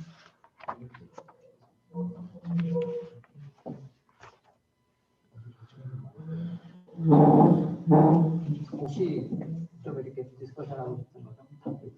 제가 좀 디스커션 하려고 하는 거는 이제 그 TADF하고 어쨌든 인과항에서 결국 트리플렉스 라인을 어떻게 그게 제일 중요한 거라고 뭐 컨센서스로 정하기 위해서 이제 그런 거 디바이스 적으로나 제도적으로 변하죠. 해결할 수 있는 방안을 좀 디스커션 해보자는 거를 한번 좀 이렇게 던져서 네, 그리고 세 분한테 한 번씩 얘기를 해달라고 합니다.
저기 박사님 두 분 교수님 해외에서 아직 안 들어오셨거든요. 아직 안 들어오셨나요? 예, 안 들어오셨습니다.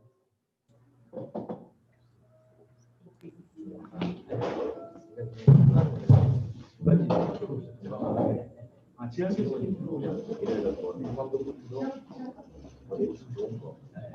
그런 식으로 개발을 실제로 보면 중간부터 이렇게 애들 위치가 상당히 중요해 보여요. 지금처럼 이렇게 상세를 들고 하면 안 나오는데 부분에 안 들어오셨어요. 지한 리 교수님만 들어오시면 되겠네요. 지한 리 교수님 아직 안 들어오셨습니다. 아까 화면 보이는 것 같은데? 지한 리 들어오고 계시는데 마이크 캠을 좀 끄셨어요. 그다음에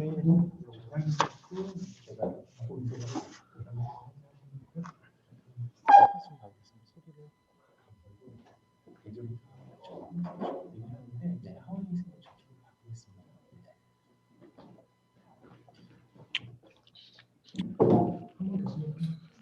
송출하면 알겠습니다. 아직 잠깐만 이러지 마시고요. 테스트 음악만 한번 할게요.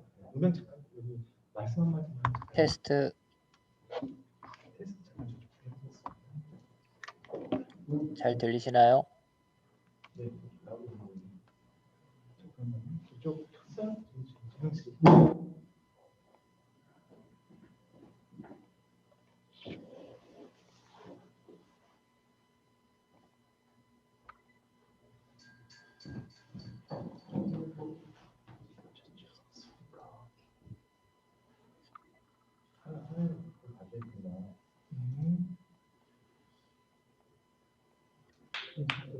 화면 열까요? 잠깐만요. 네, 하셔도 됩니다. 네, 화면 열게요. 네. Okay.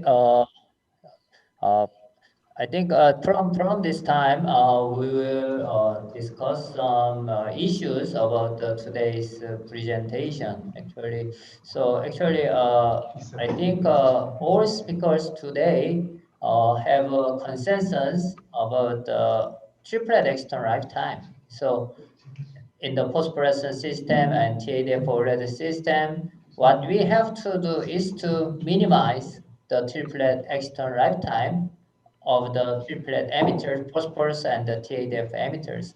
So I'd like to discuss how we can reduce the triplet external lifetime of the phosphor and TADF in terms of material and devices. So I want to get opinion from invited speakers. So Steve, please comment on this first. Well, as I showed, if you do just basic calculations about triplet lifetime, you get to about 1 microsecond, at least with the heavy metal phosphors. And it's unlikely, I think, I mean, you've got to be very careful what you say around here, but it's unlikely that those are going to be any faster from a natural point of view. Of course, you can use cavities to speed them up if you want to couple to plasmonic states, for example, and there's something to be gained there. I think with the TADF molecules, it's more open season. I've seen TADF molecules with, you have to, of course, have very low delta EST, but I've seen them with just a few hundred nanoseconds. The problem with those molecules, though, is that they're structurally unstable. So then you're always fighting this competition between the chemistry and the bonds and the hot excited states. So which are you going to choose? Both of them have tended up to this point to lead to, well, that's why we're having this workshop, very short lifetimes. So I think if you want to go the short lifetime route with the heavy metal phosphors, which I still think are inherently the most stable compounds, so I wouldn't bet my life on it. I think that you're going to have to go to probably cavity effects. There's a recent paper by the UDC group. It's unfortunately with a green device, but they show that by using plasmonic coupling, they can shorten the lifetime by about a factor of 2. And that comes to a lifetime improvement. You have to be careful with these things, of course, but it comes to a lifetime improvement of a factor of 4, which probably means that we're looking at the main mechanism is triplet annihilation. But that does seem to be a route. People have been playing around with it for a while. I don't know if you can get lifetime shorter than maybe a factor of 4, 5, or 6 than the natural lifetime, but that would be a huge improvement. You know, if it's triplet annihilation, it goes as the square of the exciton density. So that's so there's a lot of possibilities there. The real question is how do you get to a T95 of 1,000 hours in the deep blue? We're still trying. Okay. How about Professor Jian Li? How are your opinion about that? Especially you are an expert in the field of PT and PD complexes. So please give me your opinion about that. Yes. So far, first I actually have to be politically correct because I don't know how Steve defines the heavy metal. So usually people define the heavy metal as a third-row transition metals. So then we demonstrate like a palladium second transition metal, actually the compound alone with luminescent lifetime 200 microsecond. But now we can shorten to 0.5, 0.6 microsecond. But the reason is why we are so excited is that actually we don't know the reason yet. Now we are worked very hard trying to study because we see actually if in the crystal, we actually can shorten the lifetime to 0.4 microsecond. We don't know what reason because just by metal itself is light metal. You have aggregation, you have two molecules interact together, can shorten that lifetime. If we can figure out the reason and apply for blue, that could be very exciting. That's one. Maybe that's a TADF effect. Maybe TADF. No, for that compound, actually, we see the redshift. So that's why we don't know. But we do hope this kind of compound can have TADF effect. Just like Steve mentioned, we have a linear metal complex with luminescence lifetime around 100 nanosecond. But those are not stable. But now we try to push hard is for our either call MADF or metal-based TADF emitters. If we can design the ligand structure properly, maybe if we can duplicate that effort, I believe that'd be the winning round. Yeah, so actually, as you mentioned, so the external lifetime and also of course, Forrest also pointed out that also we need some stable molecular structure with a short external lifetime. That will be of course, should be satisfied. So how, Adachi, how about your opinion about the TADF system? What will be the minimum actually, shortest lifetime we can get from TADF, or how are your opinion about that? Who are you asking? That should be Professor Adachi will tell us. Okay. So at this moment, so that we have actually 750 nanosecond, and we are pretty much optimistic. So maybe we can get 500 nanosecond in very near future. I think Thomson has shown what he calls coinage metal TADF compounds, copper, gold, and silver that are down in the couple hundred nanosecond range. Yes, some copper compound, but the issue we have in the copper compound is always the stability. So, of course, that is the one issue we have. So, yeah, you just fight all these battles.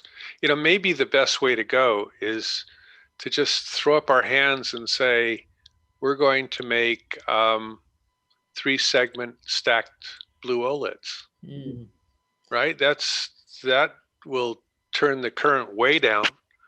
You get good quantum efficiency, you get good efficacy, and you spread the EML out, and you use these other tricks to boost each one, maybe managers, maybe some optical effects and so on, and make sure that everything's aligned, right? Yeah. So maybe work on other problems rather than try to beat this one to death. We've been beating it to death for 20 years, you know. So and the progress, I mean, I have to be quite honest, the progress has been very incremental. It has never been a step function. You know, the Adachi compounds are wonderful. But then, you know, they give you really high efficiency, short lifetime. It's always been this same trade-off over and over and over again. And because the problem is so fundamental. So then rather than constantly hitting each other over the head with trying to make these things just a little better and get it incrementally better, why not go for broke and make everything outcouple 100% or close to that, because we can now get 80% outcoupling efficiency, stack a few of these things, say we're done.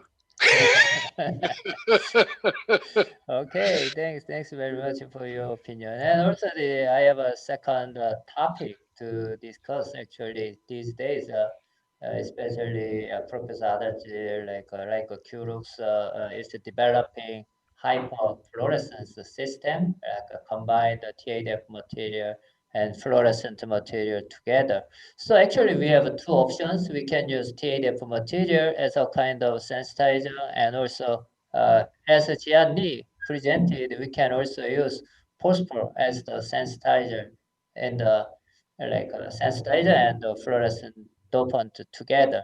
So then what is your opinion about which technology will be better if we compare TADF sensitizer and phosphorescence sensitizer? So then, what is your opinion? Actually, especially Steve, you tried the system long time ago, actually, phosphor and fluorescent dopant. So then, please give me your opinion about that. Well, we're talking about blues here. First of all, yes, hyperfluorescence and phosphor-sensitized fluorescence are in principle the same effect. It was suggested by Forster actually back in the 1950s. Well, not an OLED, because he didn't know what an OLED was, but he this down conversion effect. If you're talking about blues, I think you just got to forget it, because I think Adachi calls it assistant molecules or whatever they are. But what the phosphor or the TADF molecule that starts the process, if you're going to blue, has got to be ultraviolet. You've just made your problem so much harder. Yes, it transfers off of there fairly quickly, but ultraviolet emitters are really weak. And we're just trying to get away from light blue to deep blue. And we're struggling mightily. Are you saying we should now go to ultraviolet? I think it's a lost cause. Using those types of mechanisms to get to red and to green makes a whole lot of sense. Green a little less, because again, you don't have to be too far to the blue to transfer to green, and to red it's perfect. Question is, do you really need it for those colors? So then, what will happen if we have a very small stock shift fluorescent dopant? So that in that case, maybe we do not need a UV emitter, but we can use a deep blue phosphor or TADF material as a kind of sensitizer. So in that case, if the energy of the TADF and phosphor are quite similar, then what is your opinion? Still got deep blue to deal with. And actually, almost every few nanometers you go toward the blue, this effect of degradation just gets worse and worse and worse. And one of the things we all struggle with in making these deep blue is, I think it was brought up, I I think by Dr. Kim, is it's really hard to get efficiency because you got to get the right hosts and you got to get the blocking layers, and they all have to be really close to the LUMO. I brought that up in my talk, which means that very easily oxidized, very, very vulnerable, and you don't get good blocking anyway. So you get charge imbalance effects and your efficiency goes down. So the bluer you get, you just struggle more and more. Okay. So then, Professor Adachi, what is I'd your like to opinion sound more. about that? I would like to sound much more positive, I guess. Actually, Sorry for I want to disturbing you. No, actually, I want to make a comment. Is Okay, I yeah. believe my observation or Chihaya's observation actually is more optimistic than Steve's observation, because the reason why to make a deep blue is because the reading compound, the emission spectrum is too broad. That's why they have to push the triple energy way too high.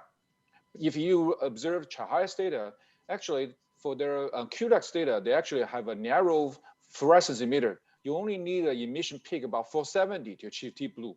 And for their TADF, I don't believe the triple energy is much higher. And we also observe for the TADF and MADF emitter, sometimes actually you can occur efficient energy transfer from their singular state to the fluorescent state.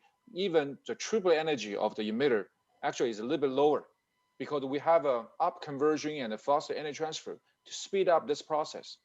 So from that standpoint, if you look at Chihaya's data and the QDAX data, when they use a fluorescence emitter, they actually orientation close to 95% for blue fluorescence emitter. Even they lose the energy transfer efficiency from TADF to fluorescence, but the overall device efficiency gained because the orientation enhancement. So overall, I believe this still is a viable route, but I don't know how friendly those manufacturers will be. But I believe this will help us gain a little bit. So I'm more optimistic for that, for the sensitized project. The only thing is, for academic, we don't have chance to access this kind of emitter. That's where when I back Chihaya gave me this kind of fluorescence emitter 2 years ago, he still hasn't responded to me. So that's challenge. Yep. Okay. You know, yeah. Oh, okay, yeah. Please go ahead. One of the things, I mean, I tend to agree with some of the things that John said, in the sense that you can also use microcavity effects to push the emission a little bit to the blue, so you can get rid of that tail. You know, there are several tricks. I think we have to employ every trick. That I'm not really that negative. What I was saying earlier is we have to apply every trick in the book to get to where we want to get to. You can't just rely on the chemistry. You can't just rely on the lifetime. You have to try. You have to make the cavity right. You got to get the molecules to align. You got to do everything and get 100% emission efficiency.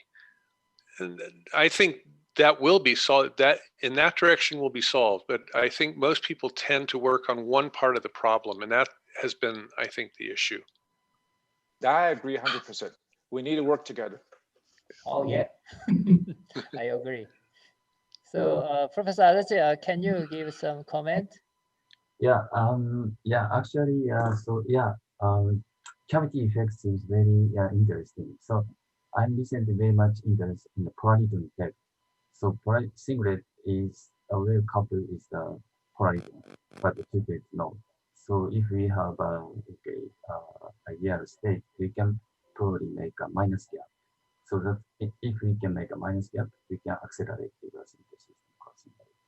So not only a material, so the device structure seems very promising, I guess.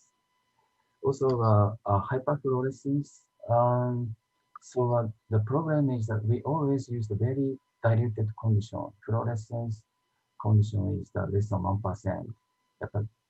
Typically 0.5 to 0.7%. Very, very diluted condition we have to use. But so once we can increase the fluorescence concentration, we have more freedom for the material selection. So we should design a new molecule which probably takes the energy transfer, but only flat energy transfer. That kind of fluorescence material helps hyperfluorescence, I guess. So these days, I think we can get some better performances as the LG display presented. So if we use a very narrow emitting fluorescent emitter, so then in that case, I think it's really promising because we can have a very narrow emission spectrum and also high EQE and also long device lifetime. So then I think currently, I think of course I think phosphorescent technology and hyperfluorescent technology and TADF technology will compete, but I think we can I think some good result from that hyperfluorescent system also. So in my opinion, phosphor also can be helpful and TADF material also help, maybe can be helpful. But the issue we have, of course, is the I think mass production. So the process will be a little bit complicated compared to the current mass production process. But if we can reach the goal, industry commercialization goal, then I think maybe the companies can handle that kind of issues.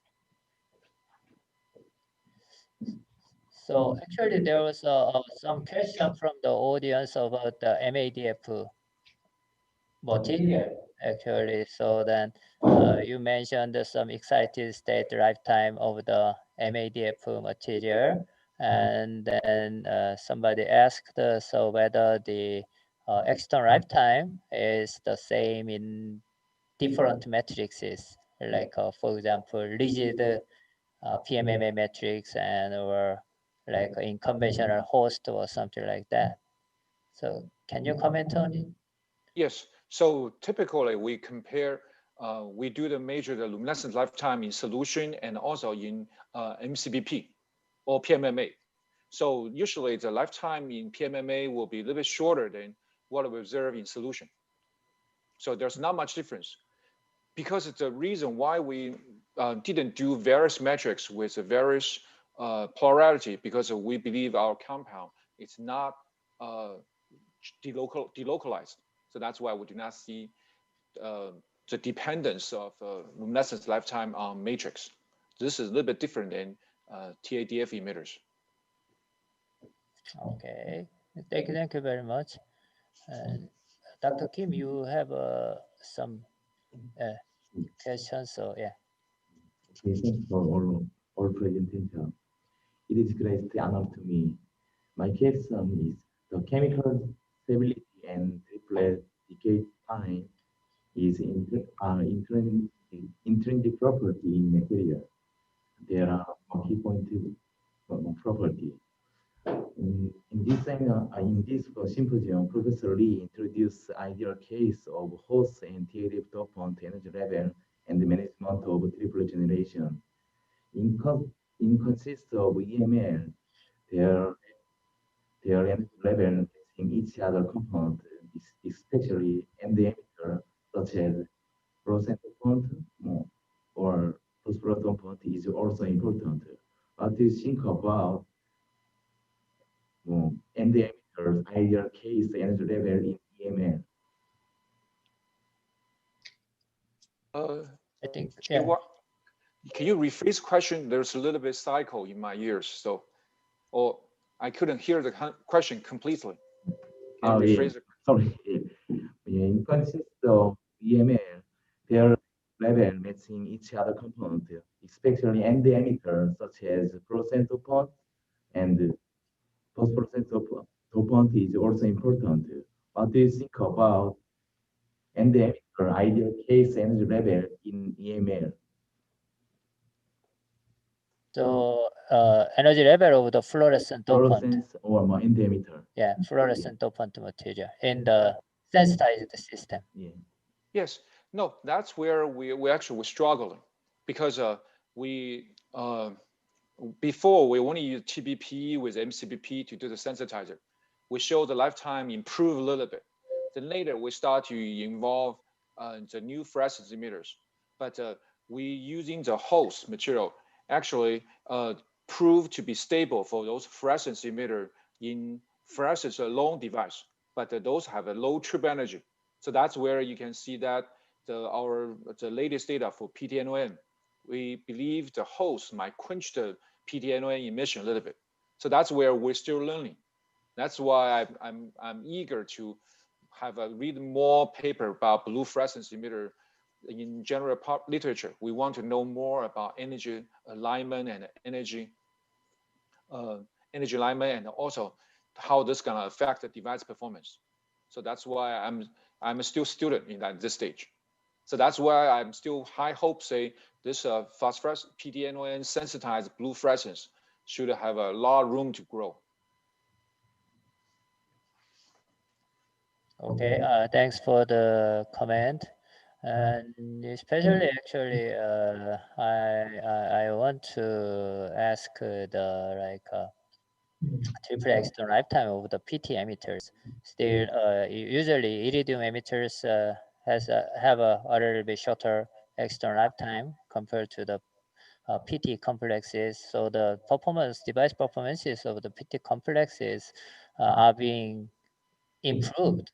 So, but we still further reduce the external lifetime of the PT complexes. So then, can you comment how we can manage the triple external lifetime of the PT complexes? You mentioned some MADF type concepts. So then, can you comment a little bit more about that, Professor Jian Li?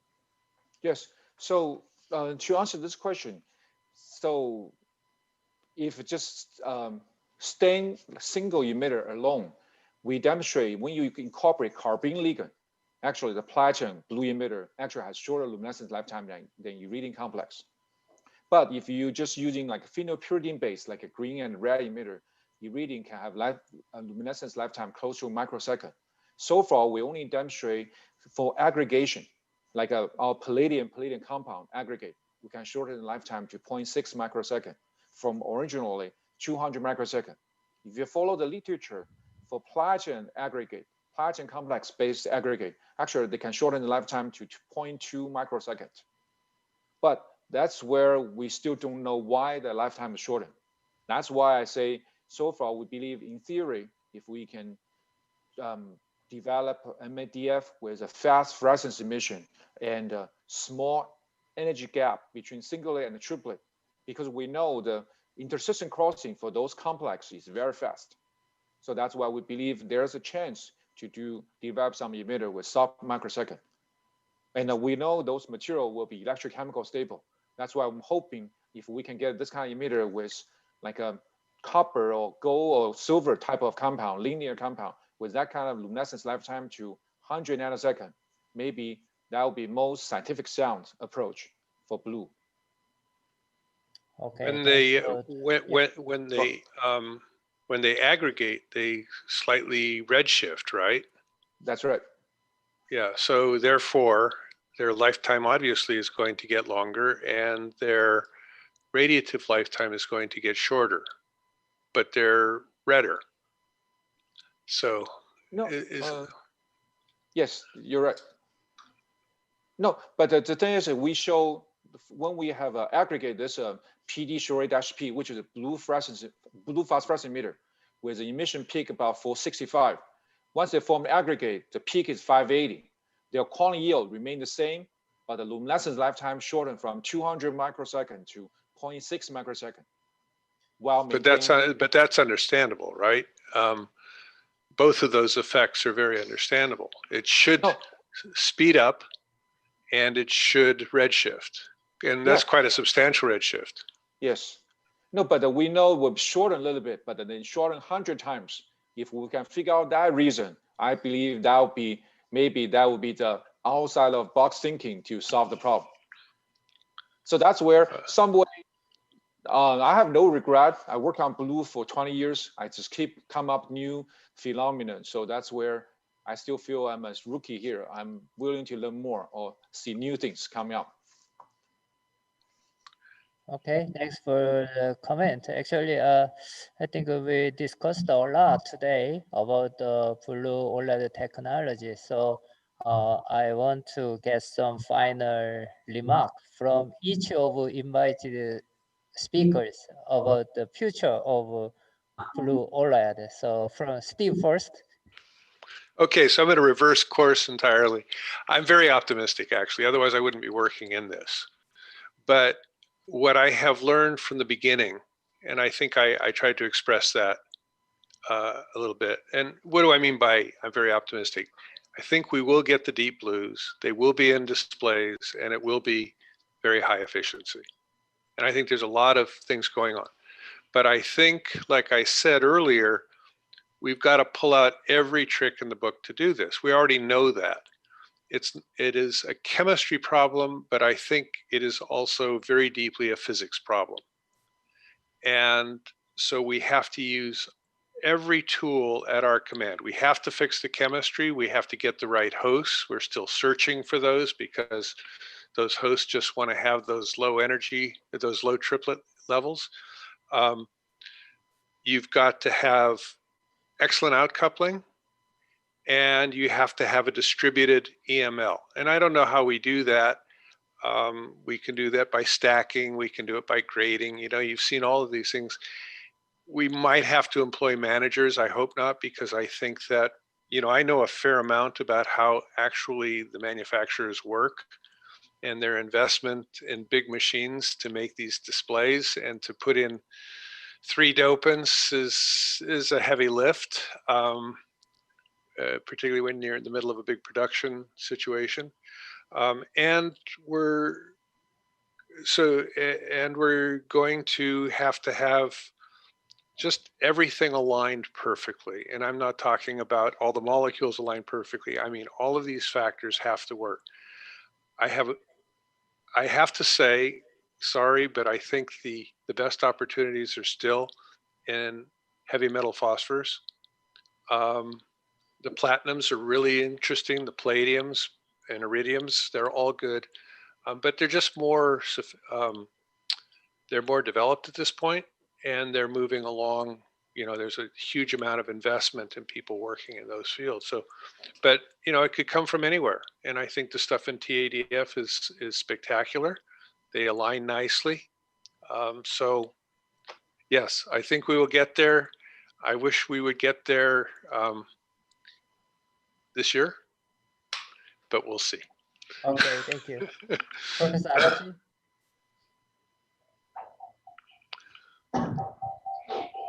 Yeah, Professor Adachi, can you give final remarks? Final remarks. Okay. Thank you. Yeah, I really enjoy the content, and so we have both chemistry and physicists, and so we really want to improve both aspects, as Steve said.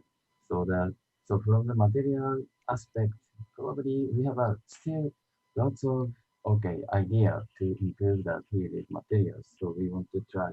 So maybe final goal is the realization of the minus gap. We really want to realize that S1 lower than the T1. Or maybe another idea is maybe we can prohibit the transition from T2 to T1, and then so the lowest state is a T2. So then we can make a minus gap. So kind of such idea we want to try. And also, so we are very much interested in the cavity effect. So, so polariton laser, not only a polariton laser, polariton LED is also a very interesting topic. So we want to continue the process. Okay, thank you. Okay, thank you. Professor Jian Li? Yes, I have to say I agree with Steve's assessment 100%. We need a strong collaboration between material chemist, device engineer, physicist, and the theoretical modellist. And also, I want to agree with Steve's sentiment. I miss Korea. Maybe next year when we have this kind of meeting and we discuss with the Sojung, actually we'll be make this discussion much more creative and productive. There we go. I totally agree with that sentiment. Okay, thank you. And Dr. Che, can you give a final remark? As I mentioned before, I believe that the mass production of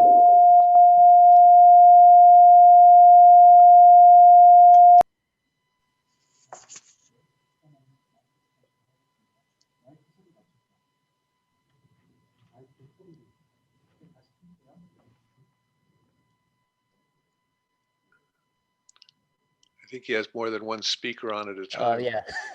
Yeah, yeah.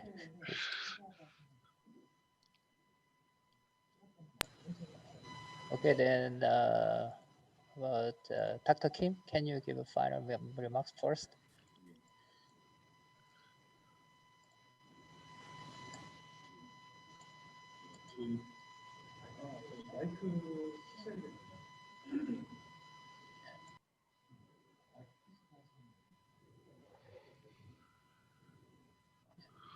Can you hear me? Yes. Yeah. Yeah. To improve fluid efficiency, we try again, find the better material and device system. If you have a proper material or unused device system, yeah, regardless process dopant, and phosphorescent dopant, please contact me. Yeah. you want to collaboration of your help or your research on Thank you. Okay, thank you. Dr. Che, are you ready? Yeah, okay. Yeah, as I mentioned before, the mass production of blue phosphorescence is not just not dream. So I believe you can hear some very interesting news. Then you can think. Yes.